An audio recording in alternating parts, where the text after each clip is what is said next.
Kottayam CMS കോളേജിൽ ഞാൻ പഠിക്കാനെത്തിയതും അവിടെ പിന്നീട് ജോലിയിൽ പ്രവേശിച്ചതുമായി ബന്ധപ്പെട്ട ചില കാര്യങ്ങൾ നിങ്ങളുമായിട്ട് ഷെയർ ചെയ്യാമെന്നാണ് ഞാൻ ഇന്ന് വിചാരിക്കുന്നത്. ഞാൻ CMS കോളേജിലെ പഠനത്തിനെത്തിയത് 1972-ലാണ്. നേരത്തെ ഞാൻ സൂചിപ്പിച്ചതുപോലെ 1967 മുതൽ 1972 വരെ ഞാൻ ചെങ്ങന്നൂർ ക്രിസ്ത്യൻ കോളേജിലാണ് പഠിച്ചത്. അവിടെയാണ് എൻ്റെ പ്രീ ഡിഗ്രിയും BSc-യും പഠനം പൂർത്തീകരിച്ചത്. അത് എനിക്ക് വീട്ടിൽ നിന്ന് കൂടുകുളഞ്ഞിയിൽ നിന്ന് പോയി വരാൻ പറ്റുന്ന സ്ഥലമായിരുന്നതുകൊണ്ട് വീട്ടിൽ നിന്നാണ് പോയത്. പക്ഷേ CMS കോളേജിൽ വന്നപ്പോൾ, കോളേജ് ദൂരെയാണ്, കൂടുകുളഞ്ഞിയിൽ നിന്നും വളരെ ദൂരെയാണ്. CMS കോളേജിൽ വന്നപ്പോൾ അവിടെ ഹോസ്റ്റലിൽ ചേർന്ന് പഠിക്കേണ്ട ആവശ്യമായി. അങ്ങനെയാണ് അവിടെ എൻ്റെ പഠനം തുടങ്ങുന്നത്. കോട്ടയം പട്ടണം എന്ന് പറയുമ്പോൾ നമ്മുടെ കേരള സംസ്ഥാനത്തിൻ്റെ അക്ഷരനഗരി എന്നാണ് അത് അറിയപ്പെടുന്നത്. കോട്ടയം തന്നെ 3 ലെറ്റേഴ്സിലാണ്, 3 L-ലാണ് അറിയപ്പെടുന്നത്. ലെറ്റേഴ്സ്, ലേക്സ് ആൻഡ് ലാറ്റക്സ് എന്നിങ്ങനെ 3 അറിയപ്പെടുന്നത്. ആ കോട്ടയത്തിൻ്റെ ഹൃദയഭാഗത്ത് സ്ഥിതി ചെയ്യുന്ന CMS കോളേജ് നമുക്കേവർക്കും അറിയാവുന്നതുപോലെ പ്രശസ്തമായ ഒരു ഉന്നത വിദ്യാഭ്യാസ സ്ഥാപനമായിരുന്നു. CMS കോളേജിലെ ഗ്രേറ്റ് ഹോള്, CMS കോളേജിലെ ചാപ്പല്, CMS കോളേജിൻ്റെ ഗ്രാമർ സ്കൂള്, അതുപോലെ തന്നെ പ്രഗത്ഭരായ അനേകം പേര് നടന്നു നീങ്ങിയ ഒരു കലാലയമാണല്ലോ CMS college. KP Kesava Menon, ECG സുദർശന്, KR നാരായണന് എന്നിങ്ങനെയുള്ള സാഹിത്യകാരന്മാരും ശാസ്ത്രജ്ഞന്മാരും നയതന്ത്രജ്ഞന്മാരും നടന്നു കയറിയ ആ മണ്ണിൽ പഠിക്കാൻ ലഭിച്ചത് ഒരു ബഹുമതിയായിട്ടും അതുപോലെ തന്നെ ഒരു പദവിയായിട്ടും ഞാൻ കരുതി. CMS കോളേജിലെ ഹോസ്റ്റലിലാണ് PG ഹോസ്റ്റലിലാണ് ഞാൻ താമസം തുടങ്ങിയത്. CMS കോളേജിൽ 3 ഹോസ്റ്റലുകളാണുള്ളത്. ഒന്ന് PG ഹോസ്റ്റല്, ഒന്ന് ആസ്കുത്ത് ഹോസ്റ്റല്, മൂന്നാമത്തത് ലീ ഹോസ്റ്റല്. PG ഹോസ്റ്റലും ആസ്കുത്ത് ഹോസ്റ്റലും ആൺകുട്ടികൾക്ക് വേണ്ടിയുള്ള ഹോസ്റ്റലുകളാണ്. PG ഹോസ്റ്റൽ, ആസ്കുത്ത് ഹോസ്റ്റല് അന്നത്തെ പ്രിൻസിപ്പളായിരുന്ന ഫ്രാൻസിസ് ആസ്കുത്ത് 1914 പണി കഴിപ്പിച്ചതാണ് ആസ്കുത്ത് ഹോസ്റ്റൽ. അതുപോലെ തന്നെ ലീ ഹോസ്റ്റൽ, ഫിലിപ്പ് ലീ എന്ന ഒരു പ്രിൻസിപ്പൽ, ആ പ്രിൻസിപ്പളായിരുന്നു CMS കോളേജിൻ്റെ അവസാനത്തെ ഫോറിൻ പ്രിൻസിപ്പൾ എന്ന് പറഞ്ഞാൽ അന്ന് വരെ 1817-ലാണ് CMS കോളേജ് തുടങ്ങിയത്. ഞാൻ കോളേജിൽ എത്തുമ്പോൾ ഏകദേശം 155 വർഷം അവിടെ പിന്നിടുന്നു. ആദ്യത്തെ പ്രിൻസിപ്പൾമാരൊക്കെ വിദേശികളായിരുന്നു, സായിപ്പന്മാരായിരുന്നു. ഏറ്റവും അവസാനത്തെ പ്രിൻസിപ്പളായിരുന്നു ഫിലിപ്പ് ലീ. ആ ഫിലിപ്പ് ലീയാണ് ലീ ഹോസ്റ്റൽ, പെൺകുട്ടികളുടെ ഹോസ്റ്റലുകൾ ആരംഭിച്ചത്. ആ ഹോസ്റ്റലിലാണെങ്കിൽ പ്രീ ഡിഗ്രി മുതൽ PG വരെയുള്ള പെൺകുട്ടികൾ അവിടെയാണ് താമസിച്ചുകൊണ്ടിരുന്നത്. അതേസമയത്ത് PG ഹോസ്റ്റലിൽ ആൺകുട്ടികൾ, PG പോസ്റ്റ് ഗ്രാജുവേറ്റ് മാത്രമുള്ള ആൺകുട്ടികളും, അതേസമയത്ത് ആസ്പത്ത് ഹോസ്റ്റലിലാണെങ്കിൽ പ്രീ ഡിഗ്രിയും ചേർന്ന ആൺകുട്ടികൾക്കും വേണ്ടിയുള്ള ഹോസ്റ്റലുകളാണ്. ഇങ്ങനെ ഈ 3 ഹോസ്റ്റലുകളിൽ PG ഹോസ്റ്റലിലാണ് എൻ്റെ താമസം. അവിടെ താമസിച്ചത്. അവിടെ PG ഹോസ്റ്റലിലെ ജീവിതം എന്നെ സംബന്ധിച്ചിടത്തോളം നിങ്ങൾക്കറിയാവുന്നതുപോലെ ഒരു ഗ്രാമത്തിൽ നിന്നും കോട്ടയത്തിൻ്റെ ഹൃദയഭാഗത്തെത്തുന്നു, അവിടെ താമസിക്കുന്നു. എനിക്ക് ചില കൂട്ടുകാരെയൊക്കെ നമുക്ക് പരിചയപ്പെടാനായിട്ട് വിവിധ സാഹചര്യങ്ങളിൽ നിന്ന് വന്ന, വിവിധ ചുറ്റുപാടുകളിൽ നിന്ന, വിവിധ സാമ്പത്തിക സ്ഥിതികളുള്ള ഒരു കൂട്ടം കൂട്ടുകാരെ എനിക്ക് ലഭിക്കുവാനായിട്ട് PG ഹോസ്റ്റൽ സാധിച്ചു. അവരെന്ന് പറയുമ്പോൾ ആകെ ഞങ്ങളുടെ PG ഹോസ്റ്റലാകെ ടോട്ടൽ സ്ട്രെങ്ത് 20 പേരേ ഉള്ളൂ. ഞങ്ങൾക്ക് അവിടെ പ്രത്യേകമായ നിബന്ധനകളൊന്നുമില്ല. ഞങ്ങൾക്ക് മുതിർന്ന സ്റ്റുഡൻസ് ആയത് കാരണം ഞങ്ങൾക്ക് ഹോസ്റ്റലിൽ വരുവാനും ഹോസ്റ്റലിൽ നിന്ന് പോകുവാനും അല്ലെങ്കിൽ വെളിയിൽ നിന്ന് പോയി ഭക്ഷണം കഴിക്കാനും ഒക്കെയുള്ള സ്വാതന്ത്ര്യം ഞങ്ങൾക്കുണ്ടായിരുന്നു. ഞങ്ങളുടെ വാർഡന് CMS കോളേജിലെ തന്നെ ഒരു അധ്യാപകനാണ്. വളരെ ചെറുപ്പമുള്ള അധ്യാപകനാണ്. ഞങ്ങൾ തമ്മിലല്ലേ 1-2 പ്രായത്തിന് വ്യത്യാസമേ ഉള്ളൂ. അങ്ങനെയുള്ള ഒരു അധ്യാപകൻ്റെ കീഴിലാണ് ഞങ്ങളവിടെ. അപ്പോൾ ഞങ്ങളോട് അദ്ദേഹം അങ്ങനെ പ്രത്യേകിച്ചൊന്നും പറയാറില്ല. പ്രത്യേകിച്ച് ഇന്ന സമയത്ത് വരണം, ഇന്ന സമയത്ത് പോകണമെന്ന് പറയാറില്ല. പക്ഷേ എന്നെ സംബന്ധിച്ചിടത്തോളം ഒരു ഗ്രാമീണ ജീവിതത്തിൽ നിന്ന് വന്ന ഞാൻ ഹോസ്റ്റലിൽ തന്നെ ഒതുങ്ങിക്കൂടാനാണ് ആദ്യം ശ്രമിച്ചത്. നമുക്ക് അറിയാവുന്നതുപോലെ കോളേജിൽ പഠിക്കുവാനുള്ള അന്തരീക്ഷം വീട്ടിലെ ഉള്ള പോലെ അന്തരീക്ഷം ഹോസ്റ്റലിലില്ല. കാര്യം ഒരു റൂമിൽ 2-3 പേരായിരിക്കും. ചിലർ വർത്തമാനം പറയും, ചിലർ എഴുന്നേറ്റ് പോകും, ചിലർ പഠിച്ചുകൊണ്ടിരിക്കും. അങ്ങനെ അവരുടെ ഇടയിലെ വർത്തമാനത്തിൻ്റെ ഇടയിൽ മറ്റുള്ളവരുടെ നമ്മുടെ സൗകര്യം, വീട്ടിലെ സൗകര്യം അനുസരിച്ചൊന്നും പഠിക്കാം. അതുകൊണ്ട് ആദ്യത്തെ ഒരു വർഷം എന്നെ സംബന്ധിച്ചിടത്തോളം പഠനത്തിൽ അത്ര ശ്രദ്ധ കേന്ദ്രീകരിക്കാൻ എനിക്ക് പറ്റിയില്ല. അതിൻ്റേതായ റിസൾട്ട് MSc കെമിസ്ട്രി അനാലിറ്റിക്കൽ കെമിസ്ട്രിയുടെ റിസൾട്ട് വന്നപ്പോൾ അതനുസരിച്ചായ ഒരു ചെറിയ ഞാൻ തോറ്റുപോയെന്നല്ല, എന്നാലും ഞാൻ ഉദ്ദേശിച്ച അത്രയും റിസൾട്ട് വരാനായിട്ട് എനിക്ക് സാധിച്ചില്ല. അതാണ് കാരണം. പക്ഷേ എനിക്ക് എൻ്റെ കൂട്ടുകാരിൽ നിന്ന് പല കാര്യങ്ങളും എനിക്ക് പഠിക്കാനാണ്. കൂട്ടുകാരെല്ലാവരും 20 പേരുണ്ടെന്നുണ്ട്. എല്ലാവരും പ്രഗത്ഭരായ മറ്റാൾക്കാരായ ഓരോരുത്തർ ബാങ്ക് മാനേജരും അതുപോലെ തന്നെ സുപ്രീം കോടതിയിലെ ജഡ്ജിയായിട്ടും ഒക്കെ റിട്ടയർ ചെയ്ത ആൾക്കാരാണ് എൻ്റെ കൂടെ താമസിച്ചുകൊണ്ടിരുന്നത്. കോളേജ് അധ്യാപകരുണ്ടായിരുന്നു, എന്നോടൊപ്പം കോളേജിൽ ഉണ്ടാവും. എൻ്റെ ക്ലാസ്മേറ്റ്സായ കോളേജ് അധ്യാപകരുണ്ടായിരുന്നു, സയൻറ്റിസ്റ്റുകളുണ്ടായിരുന്നു, ജഡ്ജിമാർ ഉണ്ടായിരുന്നു. ഇങ്ങനെ പലരും എൻ്റെ കൂട്ടുകാരാണ്. ഇന്ന് ഏകദേശം 50 വർഷം കഴിഞ്ഞപ്പോഴും അവരോടുള്ള ആ സുഹൃത്ത് ബന്ധം വാട്സപ്പിലൂടെ ഞങ്ങൾ ഇപ്പോഴും പുതുക്കിക്കൊണ്ടിരിക്കുന്നു എന്നുള്ളതാണ് വസ്തുത. അപ്പം CMS കോളേജിലെ അങ്ങനെ ആ ഹോസ്റ്റലിലുള്ള ജീവിതം, പിന്നെ ടൗണിലോട്ട് പോകുന്നത് വരെ ടൗണിൽ ഞാൻ ഈ പറഞ്ഞ പോലെ ആദ്യത്തെ ഒരു വർഷം ഞാൻ അങ്ങനെ ടൗണിലോട്ടൊന്നും പോകാറില്ലായിരുന്നു. വല്ലപ്പോഴും ഒന്ന് ഞാൻ ടൗണിൽ പോകും. പക്ഷേ ഹോസ്റ്റൽ തിരിച്ചു വരുന്ന പഠനത്തിൽ കേന്ദ്രീകരിക്കാനാണ് ഞാൻ കൂടുതൽ ശ്രമിച്ചത്. എങ്കിലും എൻ്റെ ഓർമ്മയിൽ മനോരമ പഴയ കെട്ടിടം, ഇപ്പോൾ ആ മനോരമയിലെ കെട്ടിടം, പഴയ കെട്ടിടം ഇപ്പോൾ അവിടെ ഇല്ല.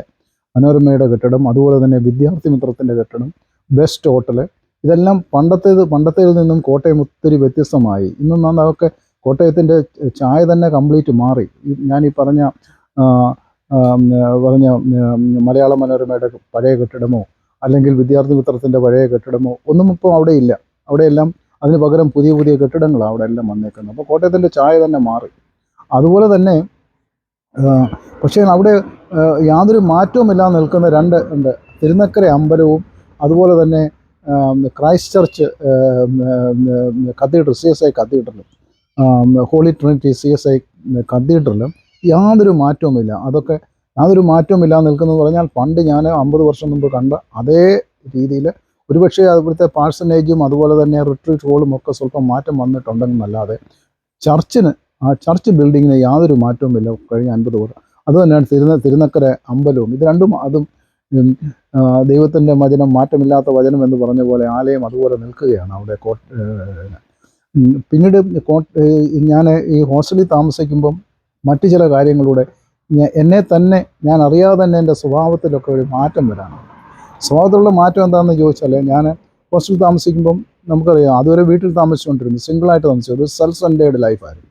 നമ്മുടെ സഹോദരന്മാരും സഹോദരികളും ഒക്കെ ഉണ്ടെങ്കിൽ തന്നെ നമുക്കൊരു സെൽഫ് സെൻറ്റേർഡ്, നമുക്കെപ്പോഴും ഒരു സെൽഫിഷ്നെസ് ഒക്കെ ഉള്ളത്. അപ്പോൾ ഹോസ്റ്റലിൽ ഇങ്ങനെ വന്നതാകുമ്പം ഒന്ന് രണ്ട് സംഭവങ്ങൾ ഞാൻ നിങ്ങളുമായിട്ട് പങ്കിടാമെന്ന് വിചാരിക്കുന്നു. ഒന്ന്, ഞാൻ ഹോസ്റ്റലിൽ വന്നപ്പോൾ അമ്മ വീട്ടിൽ പോയി വരുമ്പോൾ അമ്മ ചില സാധനങ്ങളൊക്കെ തന്നുവിടും, കഴിക്കാനുള്ളതാണ്. ഹോസ്റ്റലിലെ ഭക്ഷണത്തിനപ്പുറം രാത്രി ഇരുന്ന് പഠിക്കുമ്പോഴോ അല്ലെങ്കിലൊക്കെ കഴിക്കാനായിട്ട് എന്തെങ്കിലുമൊക്കെ തന്നുവിടും. ഞാൻ വീട്ടിൽ നിന്ന് വരുമ്പോൾ തന്നെ എൻ്റെ സുഹൃത്തുക്കൾക്ക് അറിയാം എന്തെങ്കിലുമൊക്കെ കൊണ്ടുവരുമെന്ന്. അവർ വരുമ്പോഴും അതുപോലെ എന്തെങ്കിലുമൊക്കെ കൊണ്ടുവരും. ഞാനത് അവർക്കും കൊടുക്കും, അവരുമായിട്ട് പങ്കിടും. ഒരു ദിവസം ഞാനിത് കൊണ്ടുവന്നത് ഞാൻ എൻ്റെ റൂമിൽ തന്നെ വെച്ചു, എൻ്റെ ബാഗിൽ തന്നെ വെച്ചു. ഞാൻ വിചാരിച്ചു പിന്നെ എപ്പോഴെങ്കിലും എടുക്കാമല്ലോ എന്ന് വിചാരിച്ച് ഞാൻ വെച്ചിരുന്നു. പക്ഷേ ഒരു ദിവസം കഴിഞ്ഞപ്പോഴത്തേക്ക് അത് ഞാൻ അവിടെ നോക്കിയപ്പോൾ കാണുന്നില്ല. കാരണം എൻ്റെ സുഹൃത്തുക്കൾ അവരെടുത്ത് കഴിച്ചു എന്നുള്ളത് മനസ്സിലായി. കാരണം എനിക്ക് അന്നേരം വലിയ വിഷമം തോന്നി. എടാ, ഞാൻ കൊണ്ടുവന്ന് ഞാൻ കഴിക്കാൻ അത് എന്നോട് ചോദിക്കാതെ അവരെടുത്തല്ലോ എന്നുള്ളത്. പക്ഷേ അവരുമായിട്ട് പങ്കിടുവാനും അവരുമായിട്ട് ഷെയർ ചെയ്യുവാനും അവരുടെ ആ ചെയ്തികളെ നമുക്ക് വലിയ പ്രശ്നമില്ല എന്നൊരു തോന്നലുണ്ടാക്കുവാനും ഒക്കെ എൻ്റെ മനസ്സിനെ രൂപപ്പെടുത്താനായിട്ട് ആ സംഭവങ്ങൾ സഹായിച്ചു എന്നുള്ളതാണ് മറ്റൊന്ന്. അതുപോലെ തന്നെ ഒരു ദിവസം ഞാൻ വലിയ അവധിക്ക്, എന്ന് വെച്ചാൽ ഫസ്റ്റ് ഇയർ കഴിഞ്ഞിട്ട് ഞാൻ 2 മാസത്തെ അവധിയുണ്ടല്ലോ, ആ അവധിക്ക് ഞാൻ വീട്ടിൽ പോയി തിരിച്ചു വന്നപ്പോൾ ഞാൻ നല്ലൊരു ഉടുപ്പും അതുപോലെ തന്നെ നല്ല മുണ്ടും ഷർട്ടും, അന്ന് മുണ്ടും ഷർട്ടുമാണ് നമ്മളിവിടെ, നല്ല മുണ്ടും ഷർട്ടും ഞാൻ കൊണ്ടുവന്നു. ആ മുണ്ടും ഷർട്ടുമൊക്കെ ഞാൻ അന്നേരം എടുത്തില്ല. കോളേജുകളിൽ പോകാനായിട്ട് ഞാൻ ഉപയോഗിച്ചില്ല. ഞാൻ വിചാരിച്ചു പള്ളിയിൽ പോകാനോ മറ്റെന്തെങ്കിലും വിശേഷ ദിവസങ്ങളിൽ അത് ഉപയോഗിക്കാമെന്നാണ് വിചാരിച്ചത്. പക്ഷേ അങ്ങനെ ഇരിക്കുമ്പോൾ 2-3 ഒരാഴ്ച കഴിഞ്ഞപ്പം ഞാൻ നോക്കിയപ്പം എൻ്റെ ഒരു സുഹൃത്ത് അതുപോലെ തന്നെയുള്ളൊരു മുണ്ടും ഷർട്ടും കൊടുത്തുകൊണ്ട് വരും. അപ്പോൾ ഞാൻ ആശ്ചര്യപ്പെട്ടു, ഇത് ഞാൻ ദൂരെ നിന്ന് വാങ്ങിച്ചുകൊണ്ട് വന്നത്, ഇവനും ഇതുപോലെ തന്നെ ഉണ്ടോ? പക്ഷേ അവൻ ചിരിച്ചുകൊണ്ട് എൻ്റെ അടുക്കൽ വന്ന് പറഞ്ഞു, എടാ, ഇത് എനിക്ക് എൻ്റെ ഷർട്ട് ഒന്നും അലക്കിയതൊന്നുമില്ലായിരുന്നു, തേച്ചതൊന്നുമില്ലായിരുന്നു, അതുകൊണ്ട് നിൻ്റെ പെട്ടിയിൽ ഞാൻ നോക്കിയപ്പോൾ ഇത് കണ്ടു, ഞാൻ അങ്ങ് ധരിച്ചു എന്ന് പറഞ്ഞു. എനിക്ക് ഏറ്റവും വലിയ വിഷമമുണ്ടാക്കിയ ഒരു സംഗതിയാണ്. കാര്യം എന്ന് ചോദിച്ചാൽ, അവനാണെങ്കിൽ എന്നെക്കാളും വളരെ സാമ്പത്തിക സ്ഥിതിയുള്ളവനാണ്. അവനാണെങ്കിൽ പാൻറ്റും ഷർട്ടും അതുപോലെ മുണ്ടും ഷർട്ടും ഒക്കെ ധാരാളമായിട്ടുണ്ട്. അവൻ അവൻ്റെ കൃത്യമായിട്ട് ചെയ്യാതെ എൻ്റെ പെട്ടിയിൽ നിന്ന് അത് എടുത്തതിൽ എനിക്ക് വലിയ വിഷമമുണ്ട്. പക്ഷേ അവന് എന്നോട് വന്ന് അവൻ്റെ എന്നോട് വന്ന് പറഞ്ഞ രീതി എന്നെ അങ്ങ് വളരെ ഒരു വിഷമവും ഇല്ലാതാക്കി. അവൻ എന്നോട് ചിരിച്ചുകൊണ്ടാണ് പറഞ്ഞത്, എടാ ഞാൻ ഓടി എൻ്റെ അടുക്ക വന്ന് ചിരിച്ചുകൊണ്ട് പറഞ്ഞു, ഈ ഷർട്ടും മുണ്ടും നിൻ്റേതാണ്. അപ്പോൾ അങ്ങനെ മറ്റുള്ളവരുമായിട്ട് പങ്കിടുവാനും മറ്റുള്ളവരെ ഷെയർ ചെയ്യാനും മറ്റുള്ളവരെ മനസ്സിലാക്കുവാനും ഒക്കെ ഞങ്ങളവിടെ താമസിക്കുമ്പോൾ പലരും സാമ്പത്തിക സ്ഥിതിയോടെ കാര്യങ്ങളൊക്കെ നോക്കുകയാണെങ്കിൽ പലരും സാമ്പത്തിക സ്ഥിതിയിൽ എന്നെക്കാളും താഴ്ന്നവരും അതുപോലെ എന്നെക്കാളും കൂടുതൽ എൻ്റെ വീട്ടിലുമായിട്ട് ബന്ധപ്പെട്ട് നോക്കുന്നതിനേക്കാളും മെച്ചമായിട്ടുള്ളവരും ഒക്കെ ഉണ്ട്. അപ്പോൾ അങ്ങനെയുള്ള എല്ലാവരുമായിട്ടും ഒരുപോലെ പങ്കിടുവാനും ഒക്കെയുള്ള ഒരു സമയം അത് എനിക്ക് CMS കോളേജിലെ ആ ജീവിതം എനിക്ക് ഹോസ്റ്റലിലെ ജീവിതം എന്നെ സഹായിച്ചു. അതുപോലെ തന്നെ ഹോസ്റ്റലിലെ മറ്റൊരു പ്രത്യേകത എന്ന് പറഞ്ഞാൽ ഹോസ്റ്റലിൽ എല്ലാ ഞായറാഴ്ചയും ഹോസ്റ്റലിൽ അവിടെ ചാപ്പലിൽ വൈകിട്ട് ഞായറാഴ്ചകളിൽ അവിടെ ആരാധനയുണ്ട്. അതിൽ പങ്കെടുക്കുക. നിങ്ങൾക്കറിയാമെന്ന് പറഞ്ഞ പോലെ കോളേജ് ചാപ്പൽ എന്ന് പറഞ്ഞാൽ വളരെ പുരാതനമായിട്ട് ഗോത്തിക് ആർക്കിടെക്ചറിൻ്റെ സ്റ്റൈലിൽ ഉണ്ടാക്കിയതാണ്. 1842 1846 തോന്നുന്നു, റവറൻഡ് ആദം ചാപ്മാൻ എന്ന ഒരു പ്രിൻസിപ്പിൾ അത് ഉണ്ടാക്കിയതാണ് ആ ചാപ്പൽ.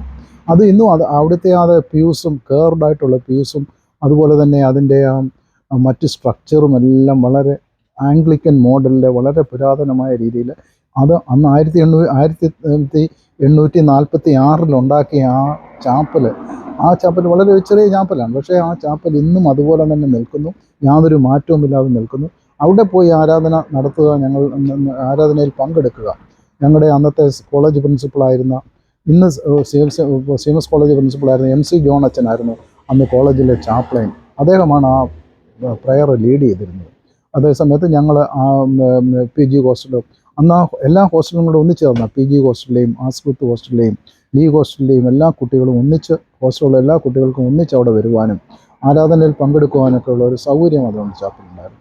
അതുപോലെ തന്നെ അവിടുത്തെ ഗ്രേറ്റ് ഹോൾ എന്ന് പറഞ്ഞാൽ ഗ്രേറ്റ് ഹോൾ എന്നാണ് ആ ഹോളിന് പറയുന്നത്. CMS കോളേജിലെ ഗ്രേറ്റ് ഹോൾ എന്ന് പറയുമ്പം അന്നത്തെ കാലത്ത് അതും 1892 ഉണ്ടാക്കിയതാണ്. 1892 റവറൻഡ് അതും ഒരു കോളേജ് പ്രിൻസിപ്പൾ തന്നെയാണ് അതും രൂപകൽപ്പന ചെയ്തത്. അന്ന് അത് ഏകദേശം 100 വർഷത്തോളമായി ഞാനവിടെ പഠിക്കാൻ ചെല്ലുന്ന ആ സമയത്തും ആ ഗ്രേറ്റ് ഹോളിന് ഗ്രേറ്റ് ഹോൾ എന്നാണ് പറയുക. അന്നത്തെ കാലത്ത് 1892 അത് ഉണ്ടാക്കിയപ്പോൾ 500 പേർക്ക് ഇരിക്കത്തക്കവണ്ണമാണ്. നമുക്കറിയാം നമ്മുടെ സെൻറ്റ് തോമസ് CSI ചർച്ച് 500 പേർക്ക് ഇരിക്കുന്ന ഹോളാണ്, പള്ളിയാണ് നമ്മുടേത്. അതേസമയത്ത് അവരുടേത് ആ 500 പേർക്ക് ഇരിക്കാവുന്ന 1892 500 പേർക്ക് ഇരിക്കാവുന്ന ഒരു ഹോളാണ് അത്. അതുകൊണ്ടാണ് അതിന് ഗ്രേറ്റ് ഹോൾ എന്ന് പറയപ്പെടുന്നത്. കോട്ടയത്തെ പല പ്രധാനപ്പെട്ട മീറ്റിങ്ങുകളും അവിടെയാണ് നടന്നിരുന്നത്. അങ്ങനെ ഒരു വലിയ ഗ്രേറ്റ് ഹോളാണ് അവിടെ. ആ ഗ്രേറ്റ് ഹോളിൽ എനിക്ക് പോകുവാനും അതനുസരിച്ച് പോകുവാനും അവിടെ കേൾക്കുവാനും ഒക്കെ എനിക്ക് സാധിച്ചു. ഒരിക്കൽ ഞാൻ അവിടെ ഞങ്ങൾ വിദ്യാർത്ഥിയായിരിക്കുമ്പം ഒരു IAS ഓഫീസർ, ഒരു ലേഡി IAS ഓഫീസറാണ്, അവരുടെ പേര് ഞാൻ പ്രത്യേകം ഓർക്കുന്നില്ല, അവരവിടെ വന്നിരുന്നു. ആ ലേഡി IAS ഓഫീസറൊക്കെ വന്ന് കോട്ടയം കളക്ടറായിട്ടുള്ള അവരവിടെ വന്ന് അവരിരിക്കുമ്പം വേദിയിലിരിക്കുമ്പം അവരും ബാക്കി മുഴുവനും ആ വേദിയിലെ കസറയിട്ടിരുന്നവർ മുഴുവൻ പുരുഷന്മാരാണ്. അന്ന് അവിടെ വെച്ച് പറഞ്ഞു, നിങ്ങൾ നോക്കിയോ 50 വർഷം കഴിയുമ്പോൾ ഇതുപോലെ ഒരു പുരുഷനും ബാക്കിയെല്ലാം സ്ത്രീകളുമാകുന്ന ഒരു ഇത് ഞാൻ സ്വപ്നം കാണുകയെന്ന് പറഞ്ഞു. ശരിയാണ്. ഇന്ന് CMS കോളേജിൽ അങ്ങോട്ട് ചെന്നാൽ അവിടെ എല്ലാ അധ്യാപകരും എല്ലാ സ്റ്റുഡൻസും കൂടുതൽ ലേഡി സ്റ്റുഡൻസും അതുപോലെ തന്നെ അധ്യാപകർ കൂടുതലും അവിടെ പുരുഷന്മാരുടെ എണ്ണം വളരെ കുറഞ്ഞുകൊണ്ടിരിക്കുക, കൂടുതൽ ലേഡീസാണ്. അപ്പം അതൊക്കെ എൻ്റെ അനുഭവത്തിലൂടെ കടന്നു പോകുന്ന ഒരു സംഗതിയാണ്. അതുപോലെ തന്നെ CMS കോളേജിലെ CMS കോളേജിലെ പഠനം എന്ന് പറഞ്ഞാൽ മറ്റൊരു പ്രത്യേകതയുണ്ട്. ഞാൻ ചെങ്ങന്നൂർ ക്രിസ്ത്യൻ കോളേജിൽ നിന്നാണ് ഈ പഠിക്കാൻ വന്നത്. ചെങ്ങന്നൂർ ക്രിസ്ത്യൻ കോളേജിലെ ടീച്ചിങ് ആണ്. അതേസമയത്ത് കോട്ടയം CMS കോളേജിൽ ലെക്ചറിങ് ആയിരുന്നു. There is A difference between lecturing and teaching എന്ന് പറയുമ്പോൾ നമ്മളെ പഠിപ്പിക്കും, നമുക്ക് നോട്ട് തരും, നമുക്ക് ക്വസ്റ്റ്യൻ തരും, ക്വസ്റ്റ്യൻ്റെ ആൻസർ തരും. ഇതെല്ലാം നമ്മളങ്ങ് പഠിച്ചാൽ മതി. പഠിച്ചു കഴിഞ്ഞാൽ അതിനനുസരിച്ച് നമുക്ക് നല്ല മാർക്ക് കിട്ടും. അതുകൊണ്ട് എനിക്ക് ചെങ്ങന്നൂർ ക്രിസ്ത്യൻ കോളേജിൽ കെമിസ്ട്രിക്ക് അന്ന് ഫസ്റ്റ് ക്ലാസ് കിട്ടി. അന്നൊക്കെ ഫസ്റ്റ് ക്ലാസ് കിട്ടുക എന്നൊക്കെ പറഞ്ഞാൽ ചുരുക്കം ചിലർക്ക് മാത്രമേ കിട്ടത്തുള്ളൂ. ഫസ്റ്റ് ക്ലാസ് കിട്ടി. അതേസമയത്ത് ഞാൻ CMS കോളേജിൽ വന്നപ്പോഴത്തേക്ക് അവിടെ ടീച്ചിങ് അല്ല, അവിടെ ലെക്ചറിങ് മാത്രമേ ഉള്ളൂ. ലെക്ചറിങ് എന്ന് പറയുമ്പോൾ നമുക്ക് അവിടെ എപ്പോഴും ഒരു ചോദ്യമുണ്ട്, വൈ. അപ്പോൾ നമ്മളൊരു സോൾട്ട് എടുത്തിട്ട് വെള്ളത്തിലിട്ടാൽ ചില സോൾട്ടുകൾ വെള്ളത്തിൽ ഡിസോൾവ് ചെയ്യും, ചിലത് ഡിസോൾവ് ചെയ്യത്തില്ല. Why it is dissolving, why it is not dissolving, അങ്ങനെ കാര്യകാരണ സഹിതം പഠിപ്പിക്കുന്ന ഒരു രീതിയാണ് അവിടെ. ലെക്ചറിങ് ആണ് അവിടെ. അധ്യാപകർ നമ്മൾ തന്നെ പഠിക്കുക, നമ്മളെ കൊണ്ട് പഠിപ്പിക്കുക. അവർ ചോദ്യങ്ങൾ തരും, പക്ഷേ ഉത്തരങ്ങൾ തരാറില്ല. ഉത്തരങ്ങൾ നമ്മൾ തന്നെ ഉണ്ടാക്കണം. എന്നിട്ട് ഉത്തരങ്ങൾ ശരിയാണോ ഇല്ലയോ എന്ന് അവരുമായിട്ട് ഡിസ്കസ് ചെയ്യുക. അങ്ങനെ ഒരു പഠന രീതിയായിരുന്നു CMS കോളേജിൽ. അതുകൊണ്ട് ആദ്യത്തെ ഒരു വർഷം എനിക്ക് ആ പഠന രീതിയുമായിട്ട് ബന്ധപ്പെട്ട് പോകാനായിട്ടൊക്കെ ബുദ്ധിമുട്ടുണ്ടായിരുന്നു. അതുകൊണ്ട് തന്നെയാണ് എനിക്ക് കുറച്ച് മാർക്ക് കുറഞ്ഞതും. പക്ഷേ സെക്കൻഡ് ഇയറിൽ എനിക്ക് നല്ല മാർക്ക് അത് മേക്കപ്പ് ചെയ്യാനായിട്ട് എനിക്ക് സാധിച്ചു. എങ്കിലും ഞങ്ങൾ കോട്ടയം CMS കോളേജിലെ അതുപോലെ തന്നെ ലാബിലെ ഞങ്ങളുടെ ഞങ്ങൾ കോട്ടയം CMS കോളേജിലെ MSc കെമിസ്ട്രി, അനലിറ്റിക്കൽ കെമിസ്ട്രി, അവിടെ രണ്ട് കെമിസ്ട്രി അന്നത്തെ കാലത്ത് 1972 ഉണ്ടായിരുന്നു. അനലിറ്റിക്കൽ കെമിസ്ട്രിയും പ്യൂർ കെമിസ്ട്രിയും. ഞാൻ അനലിറ്റിക്കൽ MSc കെമിസ്ട്രിയിലായിരുന്നു. ഞങ്ങൾ 9 പേരേ ഉള്ളൂ. ഈ അനലിറ്റിക്കൽ കെമിസ്ട്രിയുടെ മറ്റൊരു പ്രത്യേകത എന്ന് പറഞ്ഞാൽ കേരളത്തിൽ മറ്റൊരു ഇടത്തും അനലിറ്റിക്കൽ കെമിസ്ട്രി ഇല്ല. അന്ന് കേരള യൂണിവേഴ്സിറ്റി മാത്രമേ ഉള്ളൂ. കേരളം കാലിക്കട്ട് മുതൽ തിരുവനന്തപുരം വരെ നോക്കിയാൽ ഒറ്റ യൂണിവേഴ്സിറ്റി ഉള്ളൂ, കേരള യൂണിവേഴ്സിറ്റി. ആ കേരള യൂണിവേഴ്സിറ്റിയിൽ MSc അനലിറ്റിക്കൽ കെമിസ്ട്രിക്ക് 9 പേരേ ഉള്ളൂ. ആ 9 അതുകൊണ്ട് ഞങ്ങൾ പാസ്സായപ്പം ഞങ്ങൾക്ക് എല്ലാവർക്കും റാങ്കുണ്ട്. റാങ്ക് എന്ന് പറഞ്ഞാൽ ആദ്യത്തെ 10 റാങ്കാണ് യൂണിവേഴ്സിറ്റി എപ്പോഴും കൺസിഡർ ചെയ്യുന്നത്. അപ്പോൾ എല്ലാവർക്കും റാങ്കുണ്ട്. പക്ഷേ ഞങ്ങളുടെ ഫസ്റ്റ് റാങ്കുകാരന് കിട്ടിയത് 60% മാർക്കാണ്. 60% ആണ്. അതാണ് ഒറ്റ ഒരാൾക്ക് ഫസ്റ്റ് ക്ലാസ് കിട്ടുള്ളൂ. ബാക്കി കുറച്ച് പേർക്ക് സെക്കൻഡ് ക്ലാസ്സും ബാക്കിയുള്ളവർക്ക് തേർഡ് ക്ലാസ്സുമായിട്ട്. അപ്പോൾ എനിക്ക് കിട്ടിയത് സെക്കൻഡ് ക്ലാസ്സാണ്. പക്ഷേ എനിക്ക് അവിടെ CMS കോളേജിൽ ഒത്തിരി കാര്യങ്ങൾ എനിക്ക് പഠിക്കാൻ പറ്റും. ലാബിലുള്ള ഷെയറിങ്, അതുപോലെ തന്നെ മറ്റുള്ളവരുമായിട്ട് ഒന്നിച്ചു പോവുക, മറ്റുള്ളവരുമായിട്ട് സംസാരിക്കുക, അങ്ങനെ ഒത്തിരി കാര്യങ്ങൾ ഞാൻ അറിയാതെ തന്നെ എൻ്റെ സ്വഭാവത്തിൽ രൂപപ്പെടുത്തിയെടുക്കാനായിട്ട് CMS കോളേജിലെ ജീവിതം എനിക്ക് സാധിച്ചു എന്നുള്ളതിന് യാതൊരു സംശയവുമില്ല. അതുപോലെ തന്നെ CMS കോളേജിൽ ഞങ്ങൾ 74ലാണ് കോഴ്സ് തീർന്നത്. കോഴ്സ് തീർന്നെങ്കിലും 74 ജൂലൈയിലാണ് ഞങ്ങളുടെ എക്സാമിനേഷനൊക്കെ നടന്നത്. അത് കഴിഞ്ഞ് പ്രാക്ടിക്കൽ എക്സാമിനേഷനൊക്കെ കഴിഞ്ഞപ്പോഴത്തേക്ക് 74 ഒക്ടോബറായി. നവംബറിലാണ് റിസൾട്ട് അറിഞ്ഞത്. ഞാൻ ആ റിസൾട്ട് അറിയുന്നതിന് മുമ്പ് തന്നെ ഞാൻ എൻ്റെ എന്താണ് പിന്നെ അടുത്തത് നമുക്ക് ജോലി കിട്ടുക എന്നുള്ളതാണല്ലോ. ആ ജോലിക്ക് വേണ്ടിയുള്ള ശ്രമമാണ്. പക്ഷേ ഞാൻ ഒട്ടും താമസിച്ചില്ല. ഞാൻ ട്യൂട്ടോറിയലിൽ പഠിപ്പിക്കാനുള്ള ഒരു ആഗ്രഹമാണ് എനിക്കുണ്ടായിരുന്നത്. അത് ഒരു കാരണം എന്ന് പറഞ്ഞാൽ കൂടുകുളഞ്ഞി തന്നെയാണ് അതിന് ഗ്രാഹകം. കൂടുകുളഞ്ഞി എന്ന് പറഞ്ഞാൽ ഒരു അധ്യാപകരുടെ കൂട്ടമാണ്. ഞാൻ അവിടെ സൺഡേ സ്കൂൾ പഠിച്ചപ്പോഴും എല്ലാം അധ്യാപകർ, ഒന്നീ Pothan sir, Joseph sir, John sir, G Thomas sir, ഇങ്ങനെയുള്ള കുറേ സാറുമാരുടെ പേരുകളാണ് എപ്പോഴും ഞാൻ കേൾക്കുന്നതും. അവരാണ് ഞങ്ങളെ നിയന്ത്രിക്കുന്നത്. പള്ളിയിൽ പാഠം വായിക്കുന്നത്, പള്ളിയിലെ കൈക്കന്മാരാണെങ്കിൽ അവർ രണ്ടുപേരും 2 ഹെഡ് മാസ്റ്റർമാരായിരുന്നു, പോത്തൻ സാറും ജോസഫ് സാറും. അതുപോലെ തന്നെ പള്ളിയിൽ ഞങ്ങളുടെ സൺഡേ സ്കൂളിൻ്റെ സൂപ്രണ്ട് പോത്തൻ സാറും ജോൺ സാറുമായിരുന്നു. അത് കഴിഞ്ഞ് VK ജോൺ സാറ്, അങ്ങനെ കുറേ സാറുമാരുടെ ഒരു കൂട്ടമാണ് കൂടുകുളഞ്ഞിയിലുള്ളത്. അപ്പോൾ എപ്പോഴും എന്നെ സംബന്ധിച്ചിടത്തോളം ഒരു അധ്യാപകനാകുക, ആ ഒരു രീതിയിലാണ് എൻ്റെ ഡയറക്ഷൻസ് ഒക്കെ പോയത്. അതുകൊണ്ട് ഞാൻ എന്ത് ചെയ്തു, CMS കോളേജിലെ MSc പഠനം പൂർത്തിയായി റിസൾട്ട് അറിയുന്നതിന് മുമ്പ് തന്നെ ട്യൂട്ടോറിയൽ പഠിപ്പിക്കാനാണ് കൂടുകുളഞ്ഞിയിലും ചെങ്ങന്നൂരും പന്തളത്തും തിരുവനന്തപുരത്തുമൊക്കെ ട്യൂട്ടോറിയൽ. അവസാനമായിട്ട് ഞാൻ തിരുവനന്തപുരത്ത് പോയി അവിടെ താമസിച്ച് അവിടുത്തെ തിരുവനന്തപുരം വിക്ടറി ട്യൂട്ടോറിയലിൽ ഞാൻ ഏകദേശം ഒരു വർഷത്തോളം 74 കഴിഞ്ഞ് 75 ഞാൻ ട്യൂട്ടോറിയൽ പഠിപ്പിച്ചുകൊണ്ടിരിക്കുകയാണ്.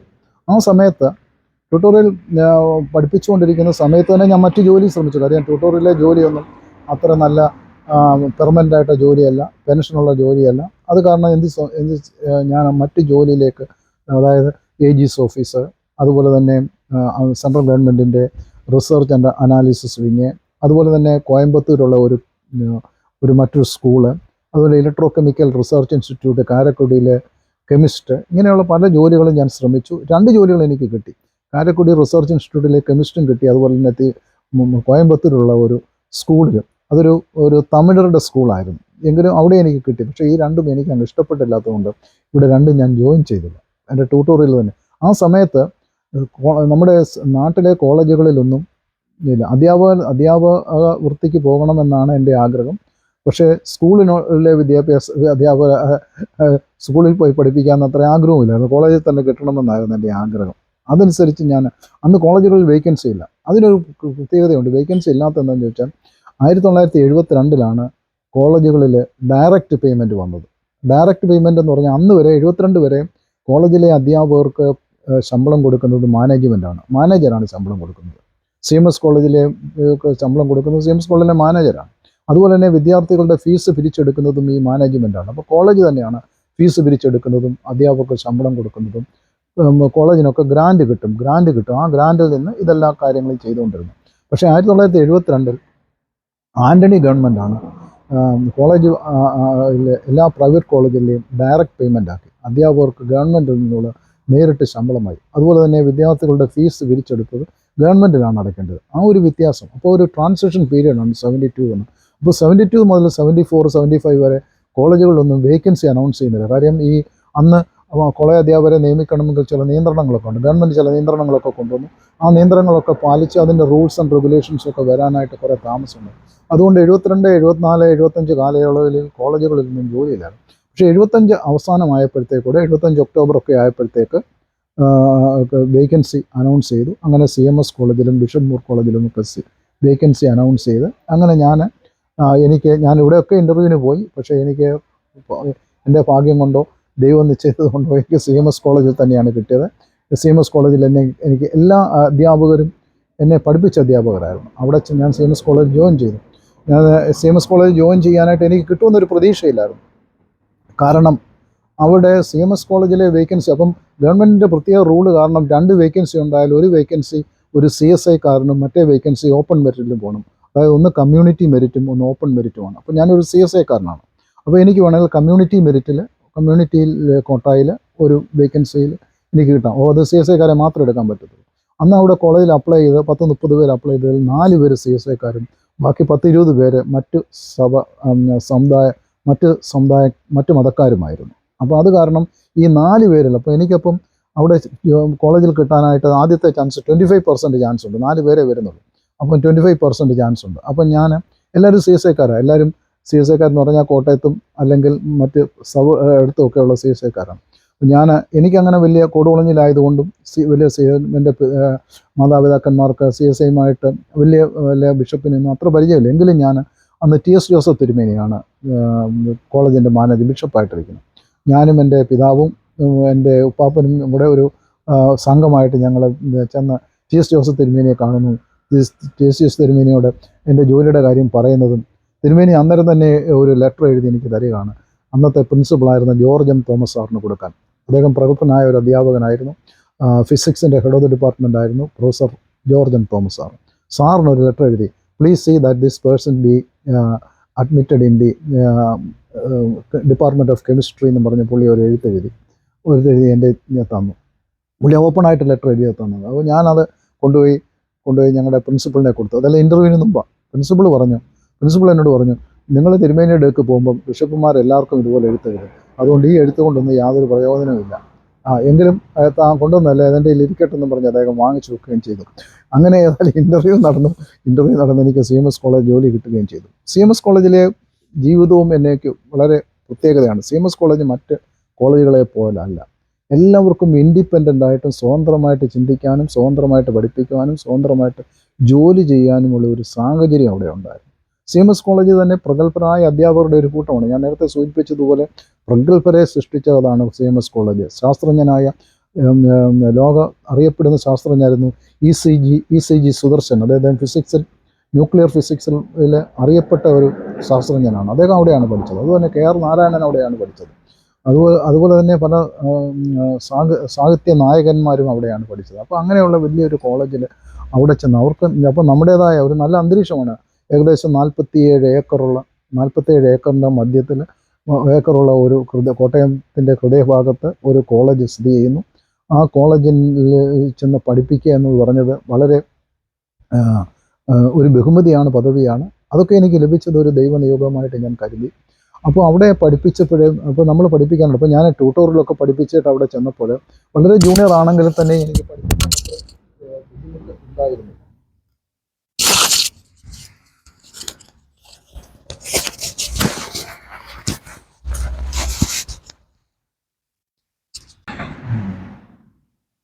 അപ്പം കോളേജിൽ ഞാൻ ജോലിയിൽ പ്രവേശിച്ചു.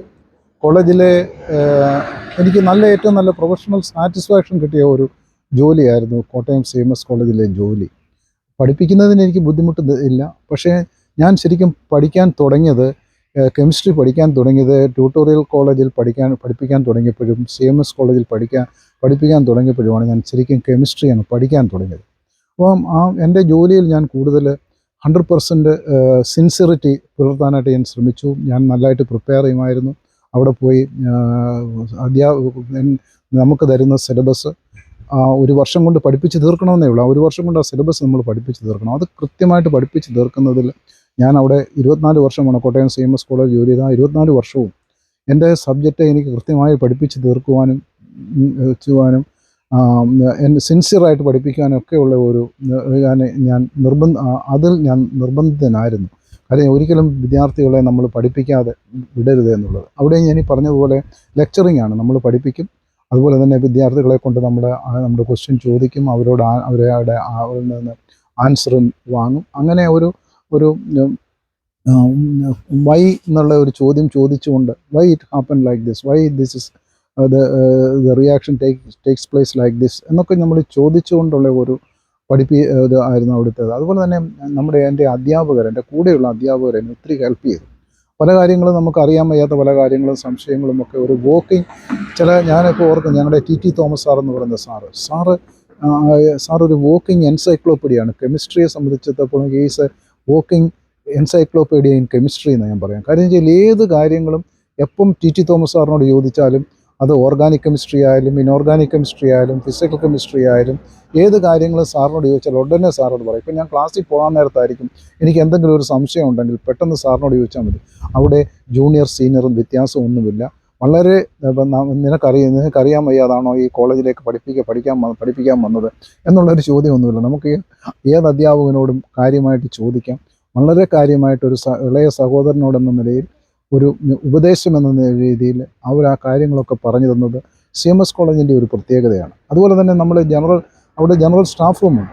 ആ ജനറൽ സ്റ്റാഫ് റൂമിൽ ഞാൻ വളരെ ജൂനിയർ ആയിരിക്കുമ്പോൾ തന്നെ അവിടെ ജനറൽ സ്റ്റാഫ് റൂമിൽ ഞങ്ങൾക്കും ചെന്ന് ഒന്നിച്ച് അവരോടൊപ്പം സീനിയറായ അധ്യാപകരോടൊപ്പം, ചിലപ്പം പ്രിൻസിപ്പൾ വരെ അവിടെ വന്നില്ല, ആ ജനറൽ സ്റ്റാഫ് റൂമിൽ വന്നിരിക്കും. അവരോടൊപ്പം അവിടെ ഇരിക്കുവാനുള്ള ഒരു സ്വാതന്ത്ര്യം ജൂനിയറായ ഇതേപോലെ ഞങ്ങൾക്കും ഉണ്ടായിരുന്നു. അവരോടൊപ്പം ഇരുന്ന് സംസാരിക്കാം. ആദ്യമൊക്കെ നമ്മൾ സംസാരിക്കത്തില്ല, ഇവർ കേട്ടുകൊണ്ടിരിക്കത്തേ ഉള്ളൂ. അവരുടെ സംഭാഷണങ്ങൾ കയറുകയും അതിനോട് യോജിക്കുകയും അതിൽ വേണ്ട കാര്യങ്ങൾ ചിരിക്കുകയും തമാശകൾ ആസ്വദിക്കുകയും ഒക്കെ ചെയ്യത്തുള്ളൂ. പക്ഷേ കുറച്ച് ദിവസം കഴിഞ്ഞപ്പോഴത്തേക്കും നമുക്കും അവരോട് കൂടെ വർത്തമാനം പറയണം. അപ്പം നമ്മൾ പറയുന്ന വർത്തമാനത്തെ അവർ എൻകറേജ് ചെയ്യുന്നത്. അപ്പം കൂടുതൽ കാര്യങ്ങൾ നമുക്ക് പറയാനുള്ള ഒരു അറ്റ്മോസ്ഫിയർ അവിടെയുണ്ട്. അപ്പോൾ ഒരു ഭയവുമില്ലാതെ നമ്മുടെ ആശയങ്ങൾ നമുക്ക് പറയാനുള്ളവരുണ്ട്. അതുകൊണ്ട് തന്നെയാണ് അപ്പോൾ അങ്ങനെ മറ്റ് അധ്യാപകരുടെ കോർപ്പറേഷൻ ജൂനിയർ വ്യത്യാസമില്ലാതെ, പ്രത്യേകിച്ച് ജൂനിയറായിട്ട് വരുന്ന അധ്യാപകരെ പ്രോത്സാഹിപ്പിച്ച് അവരെ ഒരു ഉന്നത നിലവാരത്തിൽ കൊണ്ടുവരുവാനായിട്ട് കോളേജിൻ്റെ പ്രശസ്തിയാണ് അവരെപ്പോഴും ആഗ്രഹിച്ചിരുന്നത്.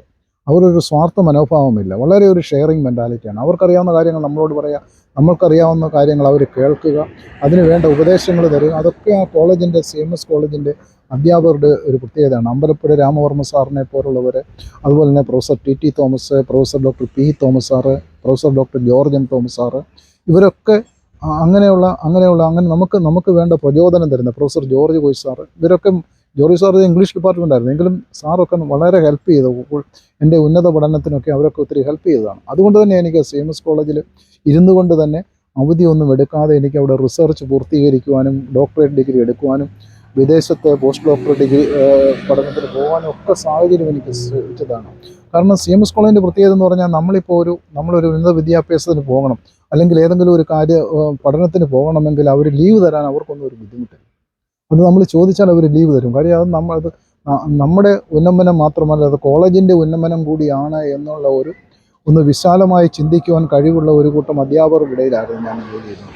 അതൊക്കെ ഒത്തിരി എൻ്റെ സ്വഭാവത്തെയും അതുപോലെ തന്നെ എനിക്ക് ഈ കെമിസ്ട്രിയിലെ കൂടുതൽ പഠനങ്ങളിലേക്ക് മുമ്പോട്ട് പോകുവാനും ഒക്കെ CMS കോളേജിലേക്ക് ഉപയോഗിച്ചു. പക്ഷേ CMS കോളേജിലെ മറ്റൊരു കാര്യം എനിക്ക് പറയാനുള്ളത്, CMS കോളേജിൽ ഒത്തിരി സമരം നടക്കുന്ന ഒരു സമയമായിരുന്നു. അപ്പോൾ CMS കോളേജിൽ സമരം നടക്കുന്ന സമയത്ത് ഞാൻ ആദ്യമായിട്ട് ചെല്ലുന്ന ആദ്യത്തെ 2 വർഷം കഴിഞ്ഞപ്പം ആസ്കുത്ത് ഹോസ്റ്റലിൻ്റെ വാർഡനായിട്ട് ഞാൻ ഇരുന്നു. ആസ്കുത്ത് ഹോസ്റ്റലിൻ്റെ വാർഡനായിട്ടിരിക്കുമ്പോൾ അന്ന് നമ്മൾ ബാച്ചിലറായിട്ടിരിക്കുമ്പോഴാണ്. അതുകൊണ്ട് ആ ബാച്ചിലറായിരിക്കുന്നവരെയാണ് ഹോസ്റ്റലിൽ. കാര്യം ഹോസ്റ്റലിൽ 24 മണിക്കൂറും അവിടെ അറ്റൻഷൻ വേണം. അതുകൊണ്ട് അതൊരു പ്രീ ഡിഗ്രിയും മാത്രമുള്ള സ്റ്റുഡൻസിൻ്റെ ഹോസ്റ്റലാണെന്ന് ഞാൻ നേരത്തെ പറഞ്ഞല്ലോ. ആ ഹോസ്റ്റലിൽ 2 വർഷം വാർഡനായിട്ട് ഇരിക്കാനും എനിക്ക് സാധിച്ചു.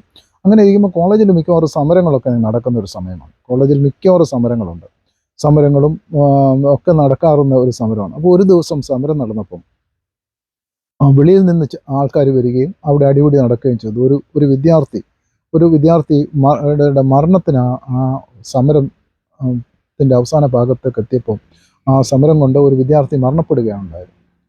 ആ വിദ്യാർത്ഥി മരണപ്പെട്ടപ്പോൾ ഞാനന്ന് ഹോസ്റ്റലിൽ ഞാൻ പറഞ്ഞു വാർഡനായിരുന്നു. ഞങ്ങളുടെ ഡിപ്പാർട്ട്മെൻറ്റിൽ നിന്ന് ഞാൻ കെമിസ്ട്രി പഠിപ്പിക്കാനായിട്ട് ഒരു ക്ലാസ്സിൽ പോയി ഞാൻ ഡെസ്റ്റ് റൂമായിട്ട് തിരിച്ചു വന്ന് ഞങ്ങളുടെ ജനറൽ സ്റ്റാഫ് റൂമിലോട്ട് വന്നിരിക്കുകയാണ്. ആ സമയത്താണ് ഹോസ്റ്റലിൻ്റെ ഞങ്ങളുടെ ആ സ്റ്റാഫ് റൂമിൻ്റെ സൈഡിൽ നിന്ന് കുറച്ച് പേര് വടിയുമൊക്കെ ആയിട്ട് കയറി വരുന്നു. അവർ താഴെ റോഡിൽ നിന്ന് കയറി വരുന്നവരോ വടിയൊക്കെയുമായിട്ട് കയറി വന്ന് അവരാണ് ആ ഗ്രേറ്റ് ഹാളിൻ്റെ ഭാഗത്തേക്ക് പോവുകയും ആ ഗ്രേറ്റ് ഹാളിൻ്റെ ഭാഗത്ത് വന്ന് മറ്റ് നമ്മുടെ വിദ്യാർത്ഥികളെ അടിക്കുകയും ഏതായാലും അവിടെ അങ്ങോട്ടും ഇങ്ങോട്ടും വാക്ക് തർക്കങ്ങളും അടിയൊക്കെ ഉണ്ടായി. അവസാനം ഒരു കുട്ടി മരിക്കുകയും ചെയ്തു. അവസാനം ആ കുട്ടിയെ പെട്ടെന്ന് ഹോസ്പിറ്റലിൽ കൊണ്ടുപോയി. ആ കുട്ടി കോട്ടയം മെഡിക്കൽ കോളേജിൽ വെച്ചാണ് മരിച്ചത്. അപ്പോൾ ഉടൻ തന്നെ ഇത് ഇപ്പോൾ കുടിമരിച്ച് ചോദിച്ചു. ഒരു രണ്ടാമത്തെ ദിവസം ആയപ്പോഴത്തേക്ക് കോളേജിലെ പ്രശ്നമായി. കോളേജിലെ പോലീസ് വരുന്നു. അവർ ചോദിക്കുന്നു ഇത് വെളിയിൽ നിന്ന് ആരെങ്കിലും വന്നുണ്ടോ. അപ്പോൾ ഞാൻ ജനറൽ റൂമിൽ എന്നോടൊപ്പം വളരെ സീനിയറായ വേറെ കുറച്ച് അധ്യാപകരും ഞാനും ജൂനിയറായ മറ്റ് അധ്യാപകരും ഒക്കെ ഉണ്ടായിരുന്നു. ഇവരെല്ലാവരും ഇങ്ങനെ ഇരുന്ന സമയത്ത് പോലീസ് അപ്പോൾ അവർ താഴെ നിന്ന് അവരെ കണ്ടുവന്ന് അപ്പം ആരോ പറഞ്ഞു ജനറൽ സ്റ്റാഫ് റൂമിൽ ഇരുന്നവരുടെ സൈഡിൽ കൂടാണ് ഇവർ കയറി വന്നതെന്ന്. അപ്പം ജനറൽ സ്റ്റാഫ് റൂമിൽ ഇരുന്നവരെ വിളിച്ച് ചോദിക്കാനായിട്ട് പോലീസ് ഓരോരുത്തരെയും വിളിക്കുക.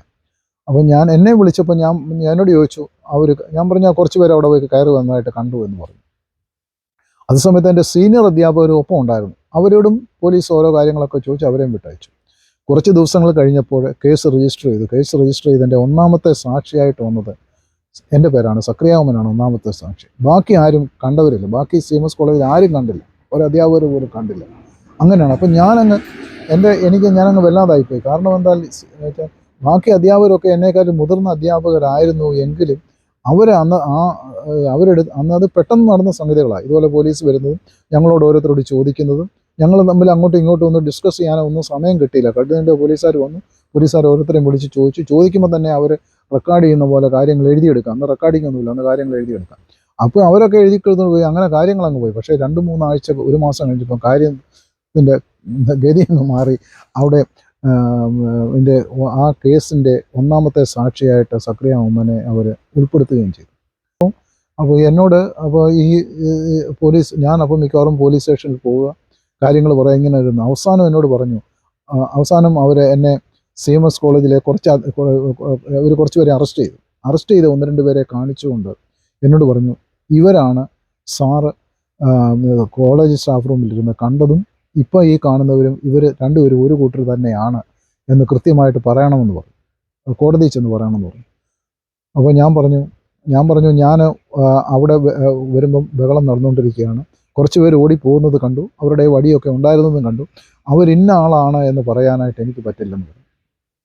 അപ്പോൾ അവരെന്നെ നിർബന്ധിച്ചു. പോലീസ് മുറയിലൊക്കെ പക്ഷേ എന്നോട് ദേഹത്തോടുകയോ ദേഷ്യപ്പെടുകയോ ഒന്നും ചെയ്തില്ല. പക്ഷേ അന്നത്തെ SP ആയിരുന്നവരും പോലീസ് DYSP ആയിരുന്നവരും ഒക്കെ എന്നോട് ചോദിച്ചു. പക്ഷേ അവസാനം എനിക്ക് അതും അത് എൻ്റെ ജീവിതത്തിൽ നേരിട്ട വലിയൊരു പ്രശ്നമായിരുന്നു.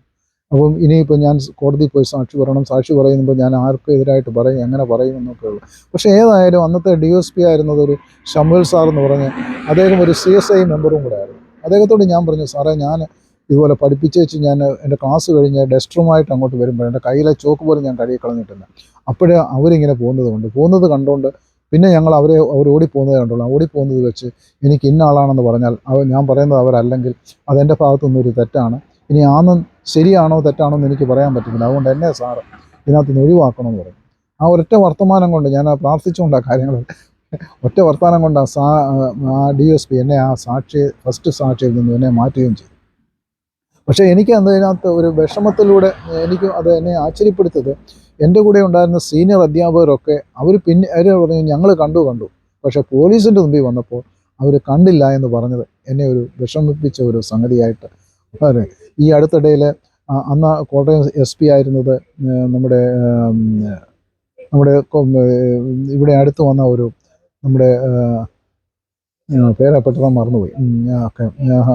ഈ നമ്മുടെ സെൻറ് തോമസ് CSI ചർച്ചിൻ്റെ പുതിയ പള്ളിയിൽ അദ്ദേഹം വന്നിരുന്നു. അദ്ദേഹത്തോട് അത് പറയുകയും ചെയ്തു. അപ്പോൾ ഇങ്ങനെയുള്ള സംഭവങ്ങൾ അവിടെ ഉണ്ടായി. അതിൻ്റെ ഒരു പിന്നെ എൻ്റെ ആസ്കുത്ത് ജീവിതവും വാർഡൻ ജീവിതവും അതിന് ശേഷമുള്ള കോളേജ് ലൈഫും ഒക്കെ വളരെ നല്ലതായിട്ട് മുമ്പോട്ട് പോകുമായിരുന്നു.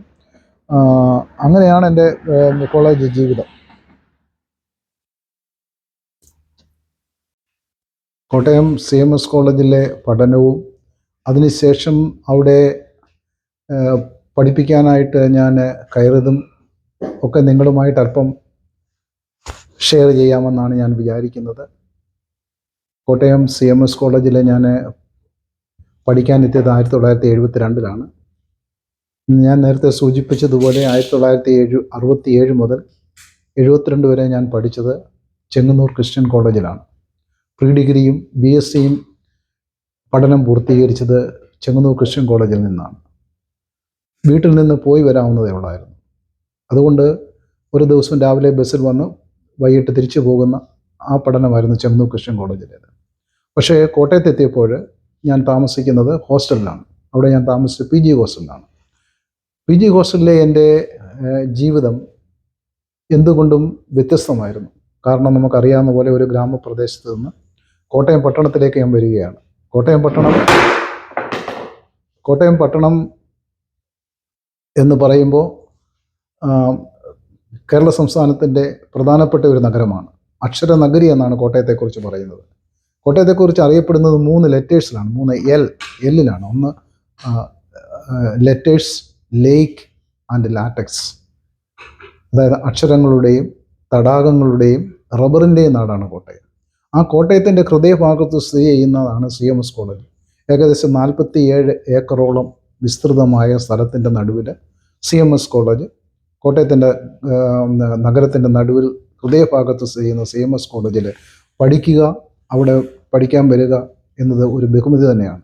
അവിടെ പിന്നീട് പഠിക്കുക മാത്രമല്ല, അവിടെ പഠിപ്പിക്കാനും എനിക്ക് അവസരം ലഭിച്ചത് മറ്റൊരു ചരിത്രം കൂടിയാണ്. അപ്പോൾ ഞാൻ അവിടെ ഹോസ്റ്റലിൽ പഠിക്കാൻ വന്നു. കോളേജ് പ്രശസ്തമായ കോളേജാണെന്ന് ഞാൻ പറഞ്ഞു. കാരണം 1816 ആരംഭിച്ചതാണ് കോട്ടയം CMS കോളേജ്. ഞാനവിടെ പഠിക്കാൻ വരുമ്പോൾ ഏകദേശം 155 വർഷം കഴിഞ്ഞിരിക്കുന്നു. CMS കോളേജിലെ ഗ്രേറ്റ് ഹാള്, CMS കോളേജിലെ ചാപ്പല്, CMS കോളേജിലെ ഗ്രാമർ സ്കൂള്, ഇതൊക്കെ വളരെ പ്രശസ്തമായ ബിൽഡിങ്ങുകളാണ്. ഗ്രേറ്റ് ഹാള് 1892 നിർമ്മിച്ചതാണ്. അന്ന് അവിടുത്തെ പ്രിൻസിപ്പളായിരുന്ന ആദം ചാപ്മാൻ എന്ന ആളാണ് അത് നിർമ്മിച്ചത്, ഡിസൈൻ ചെയ്തത്. അന്നത്തെ കാലത്ത് 1892 500 പേർക്ക് ഇരിക്കാവുന്ന ഒരു ഹാളായിട്ടാണ് അത് പണിതത്.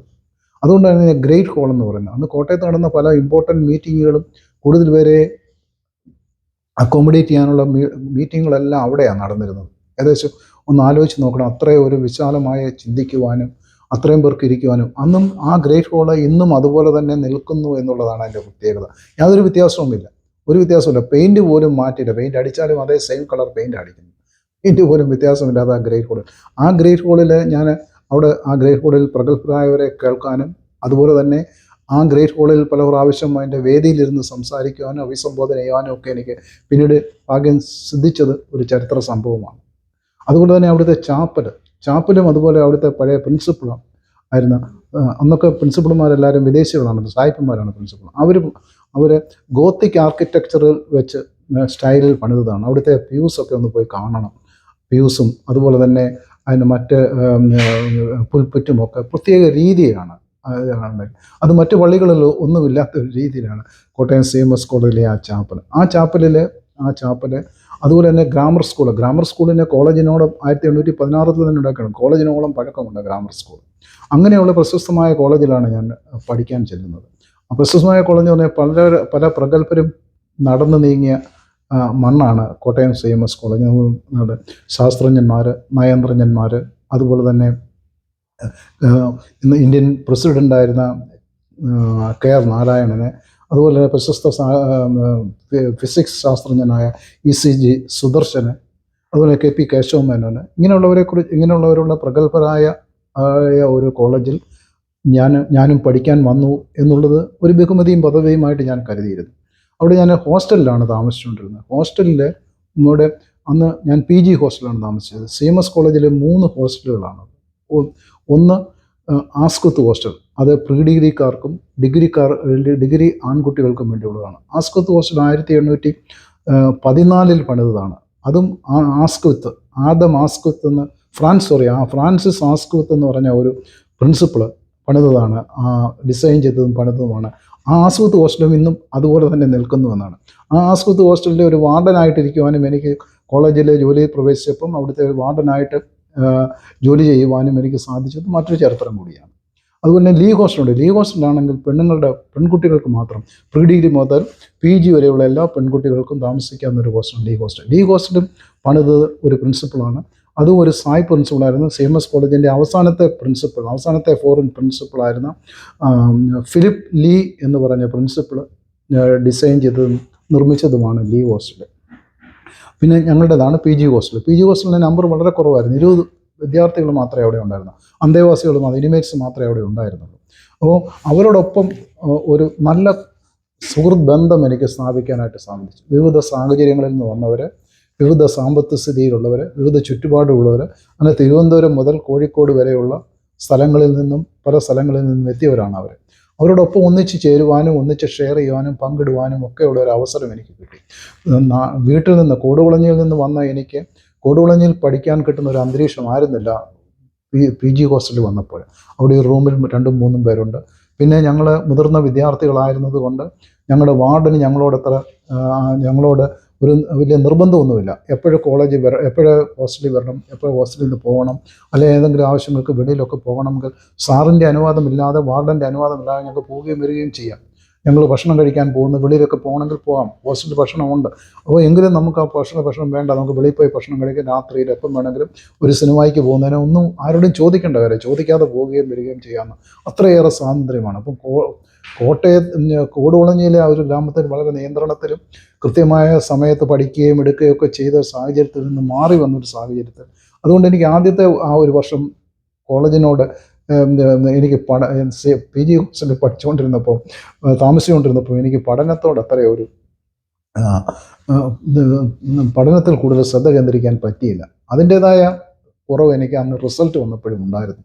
അതുകൊണ്ട് തോറ്റുപോയെന്നല്ല, എങ്കിലും റിസൾട്ട് വന്നപ്പോൾ ഞാൻ ഉദ്ദേശിച്ച അത്രയും മാർക്ക് എനിക്ക് കിട്ടാനായിട്ട് സാധിച്ചില്ല. പക്ഷേ സെക്കൻഡ് ഇയർ ആയപ്പോഴത്തേക്ക് ഞാനത് മെച്ചപ്പെടുത്തിയെടുത്തു എന്നുള്ളത് മറ്റൊരു വസ്തുതയാണ്. അപ്പം ഞങ്ങളുടെ ആ PG ഹോസ്റ്റലിലെ താമസം എന്നോടൊപ്പം ഉണ്ടായിരുന്ന പലരും ഇന്നും ഏകദേശം 50 വർഷമായി ഞാനിപ്പോൾ അവിടുന്ന് PG ഹോസ്റ്റലിൽ നിന്ന് പഠിച്ചിറങ്ങിയിട്ട് എങ്കിലും ഇന്നും പല സുഹൃത്തുക്കളും, വളരെ സുഹൃത്തുക്കളെ ഇന്നലെ പോലെ ഞാൻ അവരെ ഓർക്കുന്നുണ്ട്. PG ചാക്കോ, അദ്ദേഹം സുപ്രീം കോടതി ഒരു ജഡ്ജായിട്ടാണ് റിട്ടയർ ചെയ്ത് ഇപ്പം പുള്ളി ബാംഗ്ലൂരിൽ താമസിക്കുന്നു. സാമ്പലിപ്പ് എന്ന് പറഞ്ഞ എൻ്റെ കൂടൊപ്പം തന്നെ എൻ്റെ റൂംമേറ്റ് ആയിരുന്നു. അദ്ദേഹം തിരുവല്ല മാർത്തോമ കോളേജിലെ ഒരു പ്രൊഫസറായിട്ടാണ് റിട്ടയർ ചെയ്തത്. അതുപോലെ തന്നെ VL ജോസ്, അതുപോലെ തന്നെ മറ്റ് ചന്ദ്രശേഖരന്, രാധാകൃഷ്ണന്, വിജയകുമാർ, ഇങ്ങനെയൊക്കെ കുറേ കൂട്ടുകാരെ എനിക്ക് സമ്പാദിക്കുവാനായിട്ട് ചെയ്യും. അവരോടൊപ്പം ഒന്നിച്ച് മുമ്പോട്ട് പോകാനായിട്ട്, അവരുമായിട്ട് ഷെയർ ചെയ്യാനായിട്ട്. പലരും സാമ്പത്തിക സ്ഥിതിയിൽ എല്ലാവരും വ്യത്യസ്ത ഇതാണ്. പലരും എന്നെക്കാളും വളരെ സാമ്പത്തിക സ്ഥിതി കുറഞ്ഞവർ, എന്നെക്കാളും സാമ്പത്തിക സ്ഥിതി കൂടിയവർ, അങ്ങനെ വിവിധ സാഹചര്യങ്ങളും വ്യത്യസ്ത സ്വഭാവമുള്ളവരും ഒക്കെയാണ്. പല കാര്യങ്ങളും എനിക്ക് അവിടെ നിന്ന് പഠിക്കാനായിട്ട് സാധിച്ചു. മറ്റുള്ളവരുമായിട്ടൊന്ന് ഷെയർ ചെയ്തു പോകാനായിട്ട്, മറ്റുള്ളവരോട് പങ്കിടുവാനായിട്ട്, മറ്റുള്ളവരുമായിട്ട് ആശയവിനിമയം നടത്തുവാനായിട്ട്, അങ്ങനെയുള്ള ചില സ്വഭാവങ്ങളൊക്കെ ഞാൻ അറിയാതെ തന്നെ എന്നിൽ ഉണ്ടായത് PG ഹോസ്റ്റലിലെ എൻ്റെ താമസമാണ്. ഞാൻ നേരത്തെ ഞാൻ വീട്ടിൽ നിന്ന് വരുമ്പോൾ അമ്മ എന്തെങ്കിലുമൊക്കെ കഴിക്കാനായിട്ട് തന്നു വിടുമായിരുന്നു. അപ്പം കഴിക്കാൻ തന്നു വിടുമ്പം ഞാനത് ഹോസ്റ്റലിൽ കൊണ്ടുവരും. ഹോസ്റ്റലിൽ വെച്ചത് ഞാൻ എൻ്റെ മറ്റുള്ള സുഹൃത്തുക്കൾക്ക് കൊടുക്കും. ചില ദിവസമൊക്കെ ഞാൻ തന്നെ അത് വീട്ടിൽ തന്നെ എൻ്റെ പെട്ടിയിൽ തന്നെ വെക്കുകയും എൻ്റെ ടേബിളിൻ്റെ വളരെ സൂക്ഷിച്ച് ആരും കാണാതെ വെക്കുകയൊക്കെ ചെയ്യും. പക്ഷേ എൻ്റെ സുഹൃത്തുക്കൾ അത് ഞാൻ അറിയാതെ തന്നെ, ഞാനില്ലാത്ത സമയത്ത് ഞാൻ അങ്ങോട്ടും പോകുമ്പോൾ ഞാൻ അറിയാതെ എടുത്തു. അത് ആദ്യമൊക്കെ എന്നെ സംബന്ധിച്ചിടത്തോളം വളരെ വിഷമം ഉണ്ടാക്കിയിട്ടുണ്ട്. പക്ഷേ എന്നെ സംബന്ധിച്ചിടത്തോളം പിന്നീട് മനസ്സിലായിടാം അതങ്ങനല്ല, മറ്റുള്ളവരുമായിട്ട് ഷെയർ ചെയ്യുകയും പങ്കിടുകയും അവരും ആവശ്യത്തിനാണല്ലോ എടുത്തത് എന്നൊരു തോന്നലുമൊക്കെ എന്നിൽ തന്നെ ഉണ്ടാകുകയാണ്. എന്നെ ഏറ്റവും വലിയ ഒരു സംഭവം എന്ന് ചോദിച്ചാൽ, ഞാൻ വലിയ അവധിക്ക്, അതായത് ആദ്യത്തെ ഫസ്റ്റ് ഇയർ കഴിഞ്ഞ് വീട്ടിൽ പോയി തിരിച്ചു വന്നപ്പോൾ നല്ലൊരു മുണ്ടും ഷർട്ടുമായിട്ടാണ് വന്നത്. നല്ല മുണ്ടും നല്ല ഷർട്ടുമാണ്, എനിക്ക് ഇഷ്ടപ്പെട്ടതുമായിരുന്നു. ഞാൻ കോളേജിൽ അന്ന് മുണ്ടും ഷർട്ടുമാണ് എടുക്കുന്നത്. അപ്പോൾ ഞാൻ കോളേജിൽ വന്ന് ക്ലാസ്സിലൊക്കെ പോകുമ്പോൾ ഞാൻ ഉപയോഗിച്ചില്ല. ഒന്നീ പള്ളിയിൽ പോകുമ്പോഴോ അല്ലെങ്കിൽ ഏതെങ്കിലും വിശേഷ ദിവസങ്ങളിലോ അത് ഇടാമെന്ന് വിചാരിച്ച് പെട്ടിക്കകത്ത് തന്നെ മടക്കി സൂക്ഷിച്ച് വെച്ചിരുന്നു. 2 ദിവസം, ഒരാഴ്ച കഴിഞ്ഞ് 1-2 ആഴ്ച കഴിഞ്ഞപ്പോൾ ഞാൻ നോക്കിയപ്പം എൻ്റെ ഒരു കോളേജിലെ തന്നെ എൻ്റെ റൂംമേറ്റ് അല്ല, എൻ്റെ ഹോസ്റ്റൽ മേറ്റായ ഒരു വിദ്യാർത്ഥി മറ്റൊരു സുഹൃത്ത് അതേ തരത്തിലുള്ള ഷർട്ടും മുണ്ടും എടുത്തുകൊണ്ട് വരും. അപ്പോൾ ഞാൻ നോക്കിയപ്പം, പക്ഷേ അവൻ എന്നെ കണ്ടപ്പം തന്നെ ചിരിച്ചുകൊണ്ട് എൻ്റെ അടുക്കലിട്ട് വന്നു. എന്നോട് പറഞ്ഞു, എടാ എനിക്ക് തേച്ച ഷർട്ടുകളും എല്ലാ ഷർട്ടുകളും മുഷിഞ്ഞു, അത് നനച്ചതില്ല, തേച്ചതില്ല, അത് കാരണം നിൻ്റെ വീട്ടിൽ നോക്കിയപ്പോൾ ഇത് കണ്ടു, ഞാൻ എടുത്ത് കൊടുത്തു എന്ന്. എനിക്ക് ഏറ്റവും വിഷമമായി. ഞാൻ ആദ്യമായിട്ട് ഞാൻ ഉപയോഗിച്ചതല്ല, ഞാൻ വിഷമമായിട്ട് ഉപയോഗിച്ചതിന്. പക്ഷേ അവൻ എന്നെക്കാളും വളരെ സാമ്പത്തിക സ്ഥിതിയുള്ള ഒരു വ്യക്തിയും കൂടെ ആയിരുന്നു. പക്ഷേ എനിക്കത് വളരെ വിഷമമായി. എങ്കിലും പിന്നീട് അവൻ്റെ അപ്രോച്ചാണ് എന്നെ കൂടുതലും നിശബ്ദനാക്കിയത്. കാര്യം എന്നെ പ്രശുദ്ധനാക്കിയത്. കാര്യം അവൻ വന്ന് എന്നോട് ചിരിച്ചുകൊണ്ടാണ് ഇത് ഞാൻ എടുത്തു എന്ന് എന്നോട് പറയുകയും, അപ്പം ഒരു സുഹൃത്ത് എന്ന മട്ടില്ല. അപ്പോൾ അങ്ങനെ മറ്റുള്ളവരുമായിട്ട് ഇടപെടാനും ഒക്കെയുള്ള ഞാൻ അറിയാതെ തന്നെ എന്നിലുള്ള സ്വഭാവം രൂപീകരിക്കുവാനായിട്ട് ഹോസ്റ്റലിലെ ജീവിതം. അപ്പം ഹോസ്റ്റലിൽ അതുപോലെ തന്നെ ചാപ്പലിൽ എല്ലാ ഞായറാഴ്ചയും ചാപ്പലിൽ ഈവനിങ് സർവീസ് ഉണ്ട്.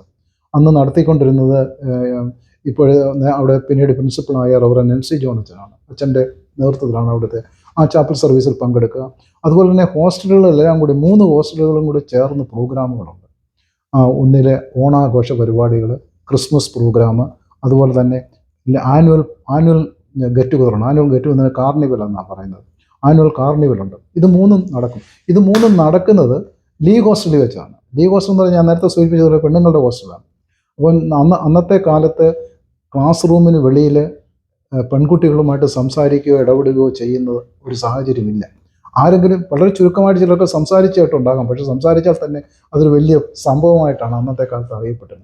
അതുകൊണ്ട് ഈ ലേഡീസുമായിട്ട് ഞങ്ങൾക്ക് സംസാരിക്കാനുള്ളത്, അപ്പം ലീഗ് ഹോസ്റ്റലിൽ ഞങ്ങൾക്ക് ചെല്ലാൻ പറ്റുന്ന ഒരു അവസരമാണിത്. അപ്പോൾ ആ ദിവസങ്ങളൊക്കെ ഞങ്ങൾ നോക്കിയിരിക്കുകയാണ്.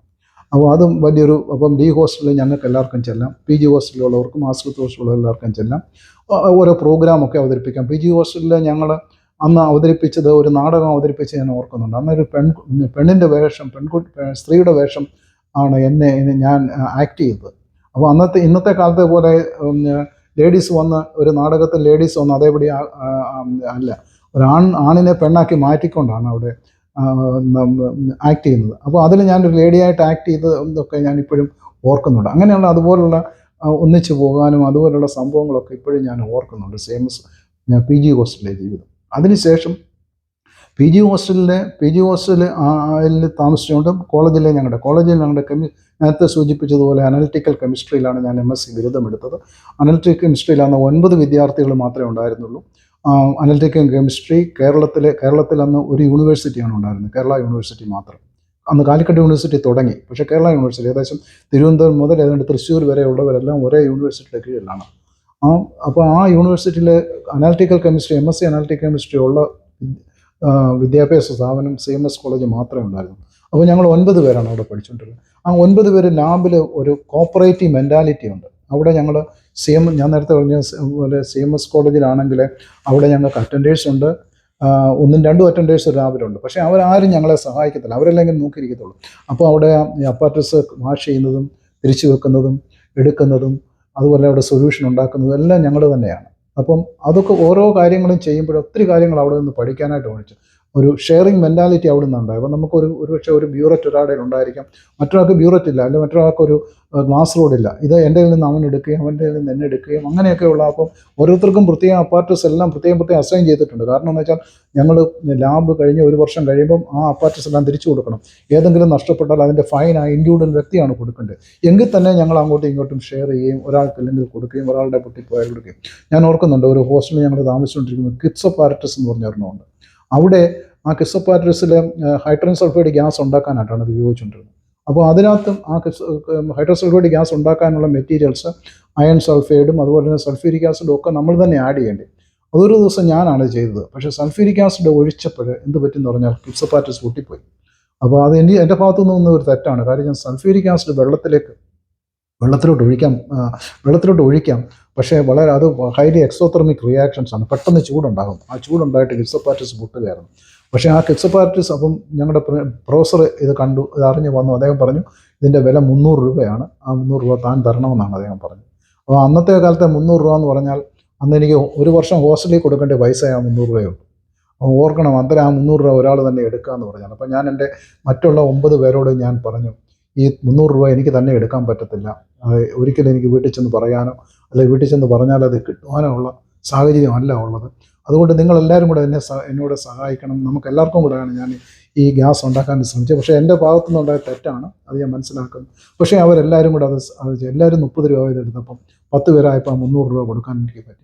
അതൊക്കെ ഞാൻ ഇപ്പോഴും ഓർത്തിരിക്കുന്ന ഒരു സംഭവമാണ്. കാര്യം അപ്പോൾ അവർ പറയുക, എൻ്റെ കൂട്ടുകാരെന്നോട് പറയുക, നീ പൊട്ടിച്ചത്, നീ അത് എടുത്തോണമെന്ന് പറഞ്ഞാൽ എനിക്കൊന്നും ചെയ്യാൻ പറ്റത്തില്ല, ഞാനൊക്കെ 300 രൂപ കൊടുത്തെങ്കിലേ പറ്റത്തുള്ളൂ. അപ്പോൾ അങ്ങനെയുള്ള സാഹചര്യങ്ങളൊക്കെ എന്നെ രക്ഷിച്ച എൻ്റെ ആ കൂട്ടുകാരോടൊക്കെയുള്ള ആ പ്രതിബദ്ധതയും അവരുടെയുള്ള സ്നേഹവും കരുതലും ഇപ്പോഴും ഞാൻ എന്നോടുള്ള സ്നേഹവും കരുതലും ഒക്കെ ഇപ്പോഴും ഞാൻ ഓർക്കുകയാണ്. അപ്പോൾ അതുപോലെ തന്നെ CMS കോളേജ് ഞാൻ നേരത്തെ പറഞ്ഞ പോലെ അവിടെ ലെക്ചറിങ് ആണ്, അവിടെ ടീച്ചിങ് അല്ല. ചെങ്ങന്നൂർ ക്രിസ്ത്യൻ കോളേജിൽ നിന്ന് ഞാൻ CMS കോളേജിലേക്ക് വരുമ്പോൾ ചെങ്ങന്നൂർ ക്രിസ്ത്യൻ കോളേജിൽ ഒരു ടീച്ചിങ് ആണ്. ടീച്ചിങ് എന്ന് പറഞ്ഞാൽ അവിടെ പഠിപ്പിക്കും, അവിടെ നോട്ട് തരും, ക്വസ്റ്റ്യൻ പറഞ്ഞുതരും, ക്വസ്റ്റ്യൻ്റെ ആൻസർ പറയും. അതിന് നമ്മൾ അതുപോലെ അങ്ങ് പഠിച്ചിട്ട് പരീക്ഷ എഴുതിയാൽ മതി. അതുകൊണ്ട് ഒരു വ്യത്യാസമില്ല, അത് പരീക്ഷയ്ക്ക് വരികയും ചെയ്യും, പരീക്ഷയ്ക്ക് നമുക്ക് നല്ല മാർക്ക് കിട്ടുകയും ചെയ്യും. അതുകൊണ്ട് BScക്ക് എനിക്ക് ഫസ്റ്റ് ക്ലാസ് ഉണ്ടായിരുന്നു. അതേസമയത്ത് CMS വന്നപ്പോഴത്തേക്ക് അത് നിലനിർത്താൻ എനിക്ക് പറ്റിയില്ല. കാരണം CMS കോളേജിൽ ലെക്ചറിങ് ആണ്. ലെക്ചറിങ് എന്ന് പറഞ്ഞാൽ അവിടെ നമ്മളെ പഠിപ്പിച്ച കാര്യങ്ങൾ നമ്മൾ തന്നെ തിങ്ക് ചെയ്താണ്ട് ആൻസർ കണ്ടുപിടിക്കണം. അവർ ക്വസ്റ്റ്യൻ പറയും, പക്ഷേ ആൻസർ പറയത്തില്ല. ആൻസർ നമുക്ക് ഉണ്ടാക്കാം, എന്നിട്ട് നമുക്ക് അവരോട് ചോദിക്കാം whether this answer is correct or not. എപ്പോഴും ഒരു വൈ എന്നുള്ളൊരു ചോദ്യം, വൈ ദിസ് ഈസ് ഹാപ്പനിങ്. ഒരു സോൾട്ട് വെള്ളത്തിലിട്ടാൽ അത് ഡിസോൾവ് ചെയ്യും, ചില സോൾട്ട് വെള്ളത്തിലിട്ടാൽ ഡിസോൾവ് ചെയ്ത് തരാം. Why some are dissolving, some are not dissolving. ഇങ്ങനെയുള്ള ഒരു ചോദ്യവും ആൻസറും ക്വസ്റ്റ്യൻ ആൻസർ രീതിയിലാണ് CMS കോളേജിലൊക്കെ. അപ്പോൾ CMS കോളേജിലെ പഠനമൊക്കെ ഒരു പ്രത്യേകതയാണ്, എല്ലാം കൊണ്ടും പ്രത്യേകതയുള്ള ഒരു കോളേജ് CMS കോളേജ്. അപ്പം ഞാൻ നേരത്തെ സൂചിപ്പിച്ചതുപോലെ ഞങ്ങളുടെ 9 വിദ്യാർത്ഥികളാണ് ഉണ്ടായിരുന്നത്. 9 പേർക്കും റാങ്ക് ഉണ്ട്. കാര്യം 10 റാങ്കാണ് CMS കോളേജിലെ ഒരു കോഴ്സിന് യൂണിവേഴ്സിറ്റി പറയുന്ന 10 റാങ്ക്. 11ാമത്തെ റാങ്ക് തൊട്ട് അവരെ കൂട്ടത്തില്ല. അപ്പോൾ ഞങ്ങൾക്ക് 10 പേർക്കും റാങ്ക് ഉണ്ട് എന്നുള്ളതാണ്. 9 പേർക്കും റാങ്ക് ഉണ്ട്. അത് ഫസ്റ്റ് റാങ്ക് കിട്ടിയ ആൾ ഞാനിപ്പോഴും ഓർക്കുന്നത് PD തോമസ് എന്നാണ്. PD Thomas Indian institute of സയൻസിൽ നിന്ന് അദ്ദേഹം റിസർച്ച് എടുത്തിട്ട് വളരെ പ്രശസ്തമായ ഒരു സയൻറ്റിസ്റ്റായിട്ടാണ് അദ്ദേഹം വർക്ക് ചെയ്തുകൊണ്ടിരിക്കുന്നത്. PD Thomas. അദ്ദേഹത്തിന് മാത്രമേ അന്ന് ഞങ്ങളുടെ ഇതിൽ ഫസ്റ്റ് ക്ലാസ് കിട്ടിയുള്ളൂ. അത് 60% ആയിരുന്നു. അതേസമയത്ത് ബാക്കിയുള്ളവരെല്ലാം 3-4 പേർക്ക് സെക്കൻഡ് ക്ലാസ് കിട്ടി, ബാക്കിയുള്ളവർക്ക് തേർഡ് ക്ലാസ്സുമാണ് കിട്ടിയത്. അപ്പോൾ എനിക്ക് സെക്കൻഡ് ക്ലാസ്സാണ് കിട്ടിയത്. പക്ഷേ എന്നാലും എനിക്ക് പല കാര്യങ്ങളും അവിടുന്ന് പഠിക്കാനായിട്ട് പോയിട്ട് കെമിസ്ട്രിയിൽ ഇൻട്രസ്റ്റ് തുടങ്ങിയതും കെമിസ്ട്രി പഠിക്കാൻ ശരിക്കും തുടങ്ങിയതും നേരത്തെ തൊട്ടേ കെമിസ്ട്രി പഠിച്ചിട്ടുണ്ട്, ഇൻട്രസ്റ്റ് ഉണ്ടായിരുന്നു, എങ്കിലും കൂടുതൽ കാര്യകാരണ സഹിതം പഠിക്കാൻ തുടങ്ങിയത് CMS കോളേജിൽ പഠിക്കാൻ തുടങ്ങിയപ്പോഴും അതുപോലെ തന്നെ പിന്നീട് എനിക്ക് CMS കോളേജിൽ ജോലി കിട്ടിയപ്പോഴുമാണ് ഞാൻ കെമിസ്ട്രി ശരിക്കും പഠിച്ചു തുടങ്ങിയത് എന്നെനിക്ക് പറയാൻ പറ്റും. അതൊന്നും ഒരു കുറവായിട്ട് ഞാൻ കൺസിഡർ ചെയ്യുന്നില്ല. അതൊക്കെ എൻ്റെ ഉന്നത വിദ്യാഭ്യാസത്തിന് കൂടുതൽ കരുത്തുകയായിരുന്നു ആ പഠന രീതിയൊക്കെ. അതുപോലെ തന്നെ CMS കോളേജിലെ ജോലി കിട്ടിയതും ഒരു ഭാഗ്യമായിട്ട് ഞാൻ കരുതുകയാണ്. ഞാൻ പഠിച്ച് ഇറങ്ങിയ സമയത്ത് 74-75 കാലത്ത് ഞാൻ പഠിച്ചിറങ്ങിയ സമയത്ത് കോളേജുകളിലൊന്നും ജോലിയില്ല. ആ വേക്കൻസികളില്ല. വേക്കൻസികൾ ഇല്ലാഞ്ഞിട്ടല്ല, വേക്കൻസി അനൗൺസ് ചെയ്യുന്നില്ല. കാരണം 1972 പ്രൈവറ്റ് കോളേജുകളിൽ ഡയറക്റ്റ് പേയ്മെൻറ്റ് വന്നത്. 1972 വരെ കോളേജുകളിൽ മാനേജ്മെൻറ്റാണ് ശമ്പളം കൊടുത്തുകൊണ്ടിരുന്നത്. അധ്യാപകർക്ക് ശമ്പളം കൊടുത്തിരിക്കുന്ന മാനേജരാണ്. വിദ്യാർത്ഥികളുടെ നിന്ന് ഫീസ് പിരിച്ച് എടുക്കുന്നതും മാനേജരാണ്. പിന്നെ ഗവൺമെൻറ്റിൽ നിന്ന് ഗ്രാൻറ്റ് കിട്ടും. ഇതൊക്കെ കൊണ്ടാണ് കോളേജിൻ്റെ ചെലവുകളും അധ്യാപകരുടെ ശമ്പളമൊക്കെ കൊടുത്തിരുന്നത്. 1972 Antony government, AK Antony chief minister ആയിരുന്നപ്പോഴാണ് അന്ന് വലിയ ഒരു സമരം നടക്കുകയും സമരത്തിൻ്റെ ഭാഗമായിട്ട് മാനേജ്മെൻറ്റിനെ നിയന്ത്രിക്കാൻ വേണ്ടി എല്ലാ അധ്യാപകർക്കും ഡയറക്റ്റ് പേയ്മെൻ്റ് ആക്കി. ഗവൺമെൻറ്റിൽ നിന്ന് ഡയറക്റ്റ് സാലറി കൊടുക്കുക. അപ്പം ഗവൺമെൻറ് സാലറി കൊടുക്കുമ്പോൾ അധ്യാപകരുടെ നിയമത്തിൽ ചില നിയന്ത്രണങ്ങളൊക്കെ ഗവൺമെൻറ് കൊണ്ടുവരും. അപ്പോൾ അവിടെ കുറേ റൂൾസ് ആൻഡ് റെഗുലേഷൻസ് ഒക്കെ രൂപപ്പെടുത്തേണ്ടത്. അതിനുവേണ്ടി ഈ 72 മുതൽ 74 വരെ ഒരൊറ്റ കോളേജുകളിലും ഒരു വേക്കൻസി പോലും ആരെയും എടുക്കാതെ വേക്കൻസി അനൗൺസ് ചെയ്യാതെ അങ്ങനെ കിടക്കുകയായിരുന്നു. അപ്പോൾ വേക്കൻസി ഒന്നും ഇല്ലാതിരുന്ന സമയത്ത്, പക്ഷേ 74-75 ആയപ്പോഴത്തേക്ക് ചില കോളേജുകളൊക്കെ CMS കോളേജ് പോലുള്ള കോളേജുകളിലൊക്കെ വേക്കൻസി അനൗൺസ് ചെയ്യുകയും കിട്ടാനും തുടങ്ങി. ഇപ്പോൾ CMS കോളേജ്, ബിഷപ്പ് കോളേജ് അന്നുണ്ട്. ഈ 2 കോളേജിലും ഞാൻ അപ്ലൈ ചെയ്ത് എനിക്ക് CMS കോളേജിൽ കിട്ടുകയും ചെയ്തു. പക്ഷേ കോളേജിൽ കാലാവധി 1 വർഷം ഞാൻ പഠിത്തത്തിന് ശേഷം 1 വർഷം ഞാൻ വെറുതെ എന്ന് പറയാൻ പറ്റത്തില്ല. ഞാൻ പഠനം തുടങ്ങിയപ്പം തൊട്ട്, ഞാൻ പഠിച്ച് കഴിഞ്ഞതിന് ശേഷം തൊട്ട് ഞാൻ ട്യൂട്ടോറിയലിൽ പഠിപ്പിക്കാനാണ് തുടങ്ങിയത്. കോടുകുളഞ്ഞിയിലെ ട്യൂട്ടോറിയൽ, ചെങ്ങന്നൂർ, പന്തളം, തിരുവനന്തപുരം ഒക്കെ ട്യൂട്ടോറിയൽ ഞാൻ പഠിപ്പിച്ചിട്ടുണ്ട്. ഈ സമയത്ത് തന്നെ ഞാൻ മറ്റ് ജോലികളും ശ്രമിച്ചു. കാരണം ട്യൂട്ടോറിയൽ കോളേജിലെ അത്ര ഒരു പെർമനൻറ്റ് ജോലിയല്ല, പെൻഷനില്ല, ഒന്നുമില്ല. നമുക്ക് അവർക്ക് എപ്പം വേണമെങ്കിലും നമ്മളെ പിരിച്ചുവിടാം. അതുകൊണ്ട് കോളേജിൽ ഒരു പെർമനൻറ്റ് ജോലി കിട്ടുക എന്നുള്ളത് ഞാൻ അപ്പോഴും ഞാൻ ഈ സമയത്ത് തന്നെ മറ്റ് ജോലികളും ഞാൻ ശ്രമിച്ചിരുന്നു. AGS ഓഫീസ്, അതുപോലെ തന്നെ research and analysis wing, central ഗവൺമെൻറ്റിൻ്റെ ഒരു സീക്രട്ട് സർവീസാണ് റിസർച്ച് അനാലിസിസ് വിങ്, റോ എന്ന് പറയും. അവിടെയൊക്കെ ഞാൻ ജോലിക്ക് അപേക്ഷിച്ചു. പക്ഷേ ഇവിടെയൊക്കെ ജോലിക്ക് ഞാൻ പോകുമ്പോഴും എനിക്കത് കിട്ടണമെന്നുള്ളൊരാഗ്രഹം എൻ്റെ മനസ്സിലില്ല. കാരണം എൻ്റെ ഇതൊരു നേരത്തെ സൂചിപ്പിച്ചതുപോലെ ഒരു അധ്യാപകനാകുക എന്നുള്ളതായിരുന്നു എൻ്റെ ആഗ്രഹം. അതനുസരിച്ച് ഞാൻ അതാണ് എൻ്റെ ചിന്തയും അതുപോലെ എൻ്റെ ആഗ്രഹവും മനസ്സിലുള്ളൂ. പക്ഷേ മറ്റാരോടും ഞാൻ പറഞ്ഞില്ല. കാര്യം കോളേജിൽ ഒരു സെക്കൻഡ് ക്ലാസ് ഉള്ള എനിക്ക് കോളേജിൽ അധ്യാപകനായിട്ട് കിട്ടാനുള്ള സാധ്യത കുറവ്. അതുപോലെ തന്നെ കോളേജുകളിലെ വേക്കൻസി നമ്പർ കുറവ്. ഇതുകൊണ്ടൊക്കെ സാഹചര്യങ്ങൾ നമുക്ക് അനുകൂലമല്ലായിരുന്നു. എങ്കിലും എൻ്റെ മനസ്സിലുണ്ട്. അത് കാരണം ഒരു അധ്യാപകനാകണം എന്നുള്ളത് എൻ്റെ മനസ്സിൽ എപ്പോഴും ഉണ്ടായിരുന്നു എന്നുള്ളത് വേറെ മറ്റൊരു വസ്തുതയാണ്. കാരണം കോടുവളഞ്ഞി തന്നെ ഒരു അധ്യാപകരുടെ ഒരു കൂട്ടമാണ്. കൊടുവളഞ്ഞി ആ ഒരു സാഹചര്യത്തിലാണ് ഞാൻ കൊടുവളഞ്ഞിയിൽ ജനിച്ചതും വളർന്നു വന്നതും. ഞാൻ സൺഡേ സ്കൂൾ പഠിപ്പിക്കാൻ പോകുമ്പോൾ സൺഡേ സ്കൂൾ പഠിക്കുമ്പോൾ അവിടെ സൺഡേ സ്കൂൾ സൂപ്പറുണ്ട് പോത്തൻ സാറ്. സൺഡേ സ്കൂളിൻ്റെ മറ്റ് പഠിപ്പിക്കുന്ന പലരും അധ്യാപകരാണ് അവിടെ പഠിപ്പിക്കാൻ വരുന്നത്. അവരെല്ലാം സാറും അല്ലാതെ തന്നെ എല്ലാവരും വിളിക്കുന്നവരാണ്. അതുപോലെ തന്നെ പള്ളിയിലെ 2 കൈക്കാരന്മാർ, പോത്തൻ സാറും ജോസഫ് സാറും, അവർ 2 സാറുമാരാണ്, പഴയ ഹെഡ് മാസ്റ്റർമാരാണ് അവർ 2 പേരും. അതുപോലെ പഴയ DEOമാർ, പഴയ AEOമാർ, അങ്ങനെയുള്ളവരാണ് പള്ളിയുടെ നേതൃത്വത്തിൽ ഉണ്ടായിരുന്നവരും. കൊടുവളഞ്ഞിയിലുള്ള എല്ലാ കുടുംബങ്ങളിൽ നിന്നും ഒരു ടീച്ചർ വീതം ഉണ്ടാകുന്നവർ. അതേ രീതിയിലാണ്. അപ്പോൾ എൻ്റെ ഫാദറിൻ്റെ സിസ്റ്റേഴ്സും 3 പേരും ടീച്ചേഴ്സാണ്. അതുകൊണ്ട് ഒരു ടീച്ചറാകണം, ഒരു അധ്യാപകരാണ്. അതുകൊണ്ട് സ്കൂളിൽ പഠിപ്പിക്കാനായിട്ട് എനിക്ക് ആഗ്രഹം തോന്നിയുമില്ല.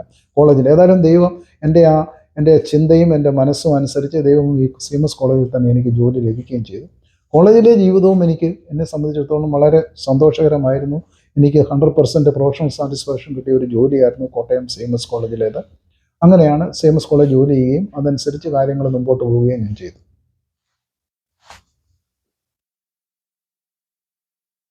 നമസ്കാരം. സാറിനെ ഞാൻ സാറിൻ്റെ തമാശകളും അതുപോലെ തന്നെ പ്രസംഗങ്ങളും ഒക്കെ ഓൺലൈനിൽ ഞാൻ കണ്ടിട്ടുണ്ട്. സാറിനെ ഞാൻ ആദ്യമായിട്ട് നേരിട്ട് കാണുകയാണ്. കണ്ടതിൽ വളരെ സന്തോഷം. സാറ് ഹൂസ്റ്റൺ വോയിസിന് വേണ്ടി ഒരു ഇൻ്റർവ്യൂ തരാമെന്ന് സമ്മതിച്ചതിൽ വളരെ ഞങ്ങൾക്ക് സന്തോഷം, നന്ദിയുണ്ട്. ഞാൻ എന്നെ തന്നെ പരിചയപ്പെടുത്തട്ടെ. എൻ്റെ പേര് സക്രിയ ഓമൻ, പ്രൊഫസർ ഡോക്ടർ സക്രിയ ഓമൻ. കോട്ടയം CMS കോളേജിലെ കെമിസ്ട്രി അധ്യാപകനായിട്ട് ദീർഘകാലം ഞാൻ സേവനം അനുഷ്ഠിച്ചു. അതിനുശേഷം ഇവിടെ വന്നൊരു യൂണിവേഴ്സിറ്റി കുറച്ച് നാൾ പഠിപ്പിച്ചു. ഇപ്പോൾ ഞാൻ കംപ്ലീറ്റ് റിട്ടയർഡ് ആയിട്ടിരിക്കുന്നു. അപ്പോൾ ഞാൻ സാറിനെ കണ്ടതിൽ വളരെ സന്തോഷം. സാറിന് ഇപ്പോൾ ഇവിടെ വന്നതിൽ സാറിൻ്റെ തിരുവനന്തപുരത്തെ മറ്റുള്ള ആക്ടിവിറ്റീസ്, അങ്ങനെയുള്ള കാര്യങ്ങളെക്കുറിച്ച് ഞങ്ങൾക്ക് കുറച്ച് അറിയാൻ ആഗ്രഹമുണ്ട്, സന്തോഷമുണ്ട്. സാറിൻ്റെ ഈ ജീവകാരുണ്യ പ്രവർത്തനങ്ങൾ, പ്രത്യേകിച്ച് ഡിഫറൻ്റ്ലി ഏബിൾഡായ കുട്ടികളെ സാറ് എടുത്ത് വളർത്തുകയും അവരെ പ്രോത്സാഹിപ്പിക്കുകയും അവരുടെ ഉന്നമനത്തിന് വേണ്ടി ലോകശ്രദ്ധയെ ആകർഷിക്കുകയൊക്കെ സാറിൻ്റെ പ്രോഗ്രാമിൽപ്പെട്ടതാണെന്ന് വളരെയേറെ ഞാൻ കേട്ടിട്ടുണ്ട്. അപ്പോൾ അതിനെക്കുറിച്ച് എന്തെങ്കിലും സാറ് പറയാനായിട്ട് വളരെ സന്തോഷം, ഞാൻ കേൾക്കാൻ സന്തോഷമുണ്ട്. ഓക്കെ. ഡിഫറൻറ്റ് ആർട്സ് സെൻറ്റർ എന്ന് പറയുന്ന തിരുവനന്തപുരത്ത് പ്രവർത്തിക്കുന്ന ഒരു ഭിന്നശേഷിക്കാർക്ക് വേണ്ടിയിട്ടൊരു സെൻറ്ററാണ്. അതിനകത്ത് പ്രധാനമായിട്ടും കുട്ടികളെ സെൽഫ് സഫിഷ്യൻ്റ് ആക്കുക എന്നാണ് ഉദ്ദേശിക്കുന്നത്. അതായത് ഡിഫറൻ്റ് ഏബിൾഡ് ആയിട്ടുള്ള അല്ലെങ്കിൽ ഭിന്നശേഷിയുള്ള കുട്ടികളെ അവിടേക്ക് കൊണ്ടുവന്നു കഴിഞ്ഞതിന് ശേഷം അവർക്ക് നമ്മളൊരു സ്റ്റൈപ്പൻഡ് എല്ലാ മാസവും കൊടുത്ത് അവരുടെ ഭക്ഷണവും മറ്റുള്ള കാര്യങ്ങളെല്ലാം കൊടുത്ത് അവരുടെ പാരൻസിന് എംപ്ലോയ്മെൻറ്റ് കൊടുത്ത് ഈ കുട്ടികൾക്ക് കലാപരമായ കഴിവുകളുണ്ടെങ്കിൽ അതിനകത്ത് അപ്ലിഫ്റ്റ് ചെയ്ത് അവർക്കൊരു സ്വയം വരുമാനം ഉണ്ടാക്കുകയും അതോടൊപ്പം തന്നെ അവർക്കൊരു ജീവിതം നൽകാൻ വേണ്ടിയിട്ട് ശ്രമിച്ചുകൊണ്ടിരിക്കുന്ന ഒരു സെൻറ്ററാണ്. അതോടൊപ്പം തന്നെ സാധാരണ സയൻറ്റിഫിക് ആയിട്ടുള്ള എല്ലാ തരത്തിലുള്ള തെറാപ്പികളും, ഒക്കുപേഷണൽ തെറാപ്പിയും എല്ലാ തെറാപ്പികളും കൊടുക്കുന്ന സംവിധാനമുണ്ട്. ഈ സംവിധാനത്തിലൂടെ കുട്ടികൾ ഇപ്പോൾ 250 കുട്ടികൾ ഡിഫറൻറ്റ് ആർട്സ് സെൻറ്ററിനകത്തുണ്ട്. ഇനി നമ്മൾ ഉദ്ദേശിക്കുന്നത് കാസർഗോഡ് എൻഡോസൾഫാൻ വിക്ടിംസ് അടക്കമുള്ള ഡിഫറൻ്റ് ഏബിൾഡ് ആയിട്ടുള്ള ആളുകൾക്ക് 1000 കുട്ടികൾക്ക് ആശ്രയം കൊടുക്കുന്ന international institute for people with disabilities എന്ന് പറയുന്ന IIPD എന്ന് പറയുന്ന ഒരു വലിയ പ്രോജക്റ്റാണ് വരാൻ പോകുന്നത്. കോട്ടയം CMS കോളേജിൽ നിന്ന് എന്ന് പറഞ്ഞതുകൊണ്ട് തന്നെ ഞാൻ പറയുകയാണ്, കോട്ടയത്ത് വിവിധ കോളേജുകളിൽ ഹിന്ദി അധ്യാപകനായിരുന്ന ഒരു പ്രൊഫസർ ഡോക്ടർ MK ലൂക്ക എന്ന് പറയുന്ന ഒരാളെ അറിയുമെന്ന് എനിക്കറിഞ്ഞില്ല. അദ്ദേഹം ന്യൂയോർക്കിലായിരുന്നു. അതിനുശേഷം നാട്ടിലേക്ക് ഒന്ന് റിട്ടയർ ആയിട്ട് വന്നു കഴിഞ്ഞ് ഒരു ദിവസം തിരുവനന്തപുരത്ത് ഡിഫറൻറ്റ് ആർട്സ് സെൻറ്റർ വന്ന് കണ്ട് അദ്ദേഹം എന്നെ വിളിച്ചിട്ട് പറഞ്ഞു, സാറിൻ്റെ മനസ്സ് മാറിയത് കാസർഗോഡ് വെച്ചല്ലേ, അങ്ങനെയുണ്ടെങ്കിൽ കാസർഗോഡ് അവിടുത്തെ കുട്ടികൾക്ക് വേണ്ടി ഒരു സെൻറ്റർ തുടങ്ങുകയാണെങ്കിൽ ഞാൻ സ്ഥലം മേടിച്ചു തരാമെന്ന് പറഞ്ഞു. അങ്ങനെ 20 ഏക്കർ ലാൻഡ് അദ്ദേഹം മേടിച്ചു തന്നു. അൺഫോർച്ചുനേറ്റ്ലി അധിക കാലം അദ്ദേഹം ഉണ്ടായില്ല. ഒരു ബ്രെയിൻ ട്യൂമർ വന്നു. അദ്ദേഹം ഈ ഭൂമി വിട്ടുപോയി. അദ്ദേഹത്തിൻ്റെ ഭാര്യ ഇപ്പോഴും ന്യൂയോർക്കിലുണ്ട്. ലാലി എന്നാണ് പേര് അവരുടെ. ഞാനിപ്പോൾ മിനിഞ്ഞാന്നും അവരെ കണ്ടിരുന്നു. അപ്പോൾ ഈ MK ലൂക്ക എന്ന് പറയുന്ന അദ്ദേഹത്തിൻ്റെ പേരിലാണ് കാസർഗോഡുള്ള പ്രോജക്റ്റ് വരാൻ പോകുന്നത്. അതിനകത്ത് നമുക്കൊരു 1000 കുട്ടികൾക്ക് ലൈഫ് കൊടുക്കാൻ സാധിക്കും. അപ്പം നമ്മൾ ഉദ്ദേശിക്കുന്നത് 2027 നവംബർ 20 ആകുമ്പോഴേക്കും അത് പൂർത്തിയാക്കണം എന്ന ആഗ്രഹത്തോട് കൂടിയിട്ട് തകൃതിയായിട്ട് അവിടെ പ്രവർത്തനങ്ങൾ നടന്നുകൊണ്ടിരിക്കുന്നു, പണികൾ നടന്നുകൊണ്ടിരിക്കുകയാണ്. ഞങ്ങളിപ്പോൾ 2 വിങ്ങായിട്ട് ഞങ്ങളുടെ ഒരു ഡിഫറൻറ്റ് ആർട്സ് സെൻറ്റർ എന്ന് പറയുന്ന ഒരു ഡയറക്ടർ ബോർഡുണ്ട്. ജിജി തോംസനാണ് ഞങ്ങളുടെ ചെയർമാൻ. അടൂർ ഗോപാലകൃഷ്ണൻ ഞങ്ങളുടെ പഴയ ചീഫ് സെക്രട്ടറി, പഴയ കേരളത്തിൻ്റെ ചീഫ് സെക്രട്ടറി. അപ്പോൾ അദ്ദേഹം ഒരു ടീമും കൂടി CSR പ്രോജക്റ്റിന് വേണ്ടിയിട്ട് വർക്ക് ചെയ്യുന്നുണ്ട് പല ഭാഗത്തുനിന്ന്. ഞാൻ M-Cube എന്ന് പറയുന്ന ഒരു പ്രോഗ്രാം ഡിസൈൻ ചെയ്തതിന് ശേഷം ആ പ്രോഗ്രാം ലോകത്തിൻ്റെ പല ഭാഗത്ത് നടത്തി അതിലൂടെ കിട്ടാവുന്ന ഫണ്ട് മൊബിലൈസ് ചെയ്യുന്നുണ്ട്. അപ്പോൾ ഞങ്ങളിപ്പോൾ England, Scotland, Ireland, Qatar, Australia, Dubai എവിടെയൊക്കെ ഷോ ചെയ്തു. അമേരിക്കയിലും വരുന്നുണ്ട്. അപ്പോൾ ഞങ്ങൾ ഉദ്ദേശിക്കുന്നത് അടുത്ത വർഷം 2026 മെയ് 15 മുതൽ ജൂൺ 15 വരെ അമേരിക്കയുടെ വിവിധ കേന്ദ്രങ്ങളിൽ പ്രോഗ്രാം നടത്തി അതിലൂടെ ഫണ്ട് മൊബിലൈസ് ചെയ്യുന്ന കൂടിയാണ് ഇപ്പോൾ വന്നിരിക്കുന്നത്. M-Cube എന്ന് പറയുന്ന മാജിക് മ്യൂസിക് ആൻഡ് മോട്ടിവേഷൻ എന്ന് പറയുന്ന ഒരു 3 മണിക്കൂർ ദൈർഘ്യമുള്ള പ്രോഗ്രാം നടത്തി. സാർ എങ്ങനെ ഈ കുട്ടികളെ സെലക്ട് ചെയ്യുന്നത്? ഡിഫറെന്റ് ഏബിൾഡ് ആയിട്ട് കുട്ടികൾക്ക് എന്തെങ്കിലും ചെറിയൊരു ടാലന്റ് ഉണ്ട്. It's not a hospital, it's not a buds school. 14 വയസ്സിന് മുകളിലുള്ള കുട്ടികൾ. കാരണം നിർഭാഗ്യവശാൽ ഇന്ത്യയിൽ ഇത്തരം കുട്ടികൾക്ക് +2 കഴിഞ്ഞതിന് ശേഷം ഗവൺമെന്റ് ഫ്രീ എഡ്യൂക്കേഷൻ കൊടുക്കുന്നില്ല. അപ്പോൾ ആ കുട്ടികൾ ആ സമയത്ത് അവരുടെ ഹോർമോൺ ചേഞ്ചസിന്റെ ഒക്കെ ഭാഗമായിട്ട് ഒരുപാട് പ്രോബ്ലം ഉള്ള സമയമാണ്. അപ്പോൾ ആ കുട്ടികൾ ആ സമയത്ത് അവിടെ കൊണ്ടുവന്ന് ചെറിയൊരു ടാലന്റ് അവർക്കുണ്ടെങ്കിൽ ആ ടാലന്റ് കണ്ടെത്തി അതിനകത്ത് അവരെ അപ്ലിഫ്റ്റ് ചെയ്യുക എന്നുള്ളതാണ് ഉദ്ദേശിക്കുന്നത്. അപ്പോൾ ഈ ടാലന്റ് അപ്ലിഫ്റ്റ് ചെയ്യാനായിട്ടുള്ള പറ്റിയ ഇൻസ്പെക്ടേഴ്സ് നന്നായിട്ടുണ്ട്. ഒരു 150ഓളം സ്റ്റാഫ് അവിടെ, തെറാപ്പിസ്റ്റുകളും ഡോക്ടേഴ്സും ഒക്കെ ആയിട്ട് 150ഓളം സ്റ്റാഫ് അവിടെ ഉണ്ട്. അവർക്കൊക്കെ ഒരു വോളണ്ടറി ആണോ? അല്ല, എല്ലാവർക്കും സാലറി കൊടുത്തു. നല്ല സാലറി നല്ലൊരു എമൗണ്ട് വലിയൊരു എമൗണ്ട് ഒരു മാസം വരുന്നുണ്ട്. ഈ കുട്ടികൾക്ക് എല്ലാവർക്കും എല്ലാ മാസവും സ്റ്റൈപ്പൻഡ് കൊടുക്കുന്നുണ്ട്. അതെല്ലാം കൂടി ആയിട്ട് ചെയ്യുന്നുണ്ട്. പക്ഷേ അവിടെ ആളുകൾ നല്ല മനുഷ്യർ ഈ ലോകത്തുണ്ടെന്നുള്ളതിന്റെ ഭാഗമായി അവിടെ ആളുകൾ വന്ന് ഡൊണേറ്റ് ചെയ്യുന്നുണ്ട്. അങ്ങനെ അത് ബാലൻസ് ചെയ്ത് അങ്ങനെ പോയിക്കൊണ്ടിരിക്കുന്നു. കുട്ടികളൊപ്പം അവിടെ താമസിക്കുകയാണോ? അല്ല, നമ്മൾ 4 ബസ്സുണ്ട്. ആ ബസ്സിനകത്ത് അതുകൊണ്ട് അവർക്ക് സ്റ്റൈഫൻഡ് കൊടുത്ത് വരാനുള്ള അല്ല, നമ്മുടെ ബസ് തന്നെയാണ്. നമ്മുടെ ബസ്സിൽ തന്നെ കൊണ്ടാക്കുക ശരി. അപ്പം കുട്ടികളെ പിന്നെ ഇവർക്ക് ഇങ്ങനെ പോകുന്നവർക്ക് നിങ്ങൾ ഉദ്ദേശിക്കുന്ന പോലെ ഒരു പ്രൊഫഷണൽ ഇത് കിട്ടുന്നുണ്ടോ? അത് കഴിഞ്ഞാൽ പ്രൊഫഷണൽ ആയിട്ടൊന്നും ഡെവലപ്പ് ചെയ്യാൻ സാധിക്കില്ല. കാരണം ഇറ്റ്സ് നോട്ട് എ ക്യൂറബിൾ. ഇതൊരിക്കലും അവരെ അപ്ലിഫ്റ്റ് ചെയ്യാം എന്നതിനപ്പുറം അവർക്കൊരു കോൺഫിഡൻസ് അതായത് സോഷ്യൽ ഇതുണ്ടല്ലോ, സോഷ്യൽ ലൈഫ് കൊടുക്കുക എന്നുള്ളതാണ് ഉദ്ദേശിക്കുന്നത്. ഇപ്പൊ മാരേജസിനെ കൊണ്ടുപോകാനും അങ്ങനത്തെ ഒരു ഓപ്പർച്യൂണിറ്റി അവർക്ക് ഉണ്ടാക്കി കൊടുക്കുക എന്നാണ് ഉദ്ദേശിക്കുന്നത്. ശരി. അപ്പം കാസർഗോഡും ഇത് തന്നെ 2027 തുടങ്ങാനായിട്ട് പ്ലാൻ ചെയ്തിട്ടുണ്ട്. അവിടെ 1000 സ്റ്റുഡൻസ് അല്ലേ? ഇത് ഞങ്ങളുടെ സെനിയാണ് ഹൂസ്റ്റൺ ബോയ്സിന്റെ ഇവിടെ അമേരിക്കയിലെ സെക്രട്ടറി, അതിന്റെ പബ്ലിസിറ്റി സെക്രട്ടറിയാണ്. 1-2 കാര്യം കൊണ്ട് ചോദിച്ചാൽ സാർ എത്ര നാളായി അമേരിക്കയിൽ വന്നിട്ട്? എത്ര ദിവസം ഇനി എവിടേക്കാണ് പോകാനുള്ളത്? ഇല്ല, ഞാൻ ഈ കഴിഞ്ഞ ആഴ്ചയാണ് ഇവിടെ വന്നത്. അതിനുശേഷം ഇനി ഷിക്കാഗോയിൽ പോകുന്നുണ്ട്, കൊളംബസിൽ പോകുന്നുണ്ട്. അത് കഴിഞ്ഞതിന് ശേഷം തിരിച്ച് ന്യൂയോർക്കിൽ തന്നെ വന്ന് യാത്രയാവും. തിരിച്ച് 28-ാം തീയതി തിരിച്ചു പോകും. നവംബർ 28 പോകും. കുറച്ച് ദിവസങ്ങളിലൂടെ. സാറ് സ്വദേശം എവിടെ? നാട്ടിൽ നിലമ്പൂരാണ്, മലപ്പുറം. പക്ഷെ താമസിക്കുന്നത് തിരുവനന്തപുരത്താണ് താമസിക്കുന്നത്. അപ്പൊ ഈ നിങ്ങളുടെ സെന്ററിന്റെ അടുത്ത് തന്നെയായിരിക്കും? അതെ. ശരി. അതെവിടെ തിരുവനന്തപുരം എക്സാക്ട് ആയിട്ട് ഡിഫറൻറ്റ് ആർട്സ് സെന്റർ കഴക്കൂട്ടത്താണ്. കഴക്കൂട്ടത്ത് ഗവൺമെന്റിന്റെ ലാൻഡാണ്. കിൻഫ്ര ഫിലിം ആൻഡ് വീഡിയോ പാർക്കിന്റെ അതിനകത്താണ്. അപ്പോൾ എങ്ങനെ ഗവൺമെന്റ് സപ്പോർട്ടാണ്? അതെല്ലാം ഉണ്ട്. ഗവൺമെന്റ് സപ്പോർട്ട് പറഞ്ഞാൽ സപ്പോർട്ടായിട്ടില്ല, അവർ ലീസ് കൊടുത്ത് സാധാരണ രീതിയിൽ തന്നെ എടുത്തുകൊണ്ട് മുന്നോട്ട് പോയിക്കൊണ്ടിരിക്കുന്നു. ഇപ്പോഴത്തെ ചീഫ് മിനിസ്റ്റർ പിണറായി വിജയനൊക്കെ നല്ല സപ്പോർട്ടാണ്. കാരണം അവിടെ ഇപ്പോൾ പ്രോഗ്രാമിന്റെ തറക്കല്ലിടാൻ വേണ്ടിയിട്ട് അദ്ദേഹമാണ് കാസർഗോഡ് വന്നിരുന്നത്. നല്ല കാര്യം സാറേ. ഇല്ല, ഞാൻ പ്രൊഫഷണൽ ഷോ പരിപൂർണമായിട്ട് സ്റ്റോപ്പ് ചെയ്തു. അതിന് പ്രൊഫഷണൽ അല്ല, നേരെ മറിച്ച് മാജിക് ഉണ്ട്. മാജിക്കും മ്യൂസിക്കും മോട്ടിവേഷൻ ചേർത്ത് വെച്ച പരിപാടിയാണ്. അപ്പൊ സാർ അത് നിർത്താൻ കാരണം ഇതിലേക്ക് കോൺസെൻട്രേറ്റ് ശ്രദ്ധിക്കാൻ വേണ്ടി ഇത് നിർത്തിയെന്നേ ഉള്ളൂ അല്ലേ? ശരി. അപ്പൊ സാറ് സ്വന്തമായിട്ട് ഒത്തിരി സാക്രിഫൈസ് അത് ചെയ്യുന്നുണ്ട്. തീർച്ചയായിട്ടും. കാരണം ഫിനാൻഷ്യലായിട്ട് ഒത്തിരി ഹെൽപ്പ് ഇത് കിട്ടുന്നതാണല്ലോ. വേണ്ടെന്ന് വെച്ചിട്ടാണ്. സാറിന്റെ കുടുംബത്തെ പറ്റി ഒന്ന്? കവിത എന്നാണ് വൈഫിന്റെ പേര്, വിസ്മയ് എന്നാണ് മോന്റെ പേര്. മോൻ പഠിച്ചുകൊണ്ടിരിക്കുന്നു. വൈഫ് വീട്ടിൽ തന്നെയാണ്, കൂടെ തന്നെയാണ്. ശരി. വളരെ സന്തോഷം sir. Thank you so much.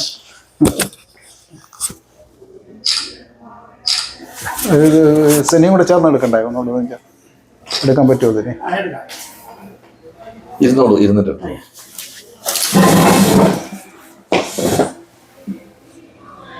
നമുക്ക് പുറത്ത് വെച്ച് എടുപ്പിക്കാം.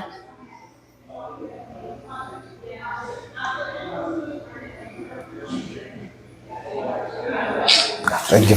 Thank you sir. കണ്ട് വളരെ സന്തോഷം.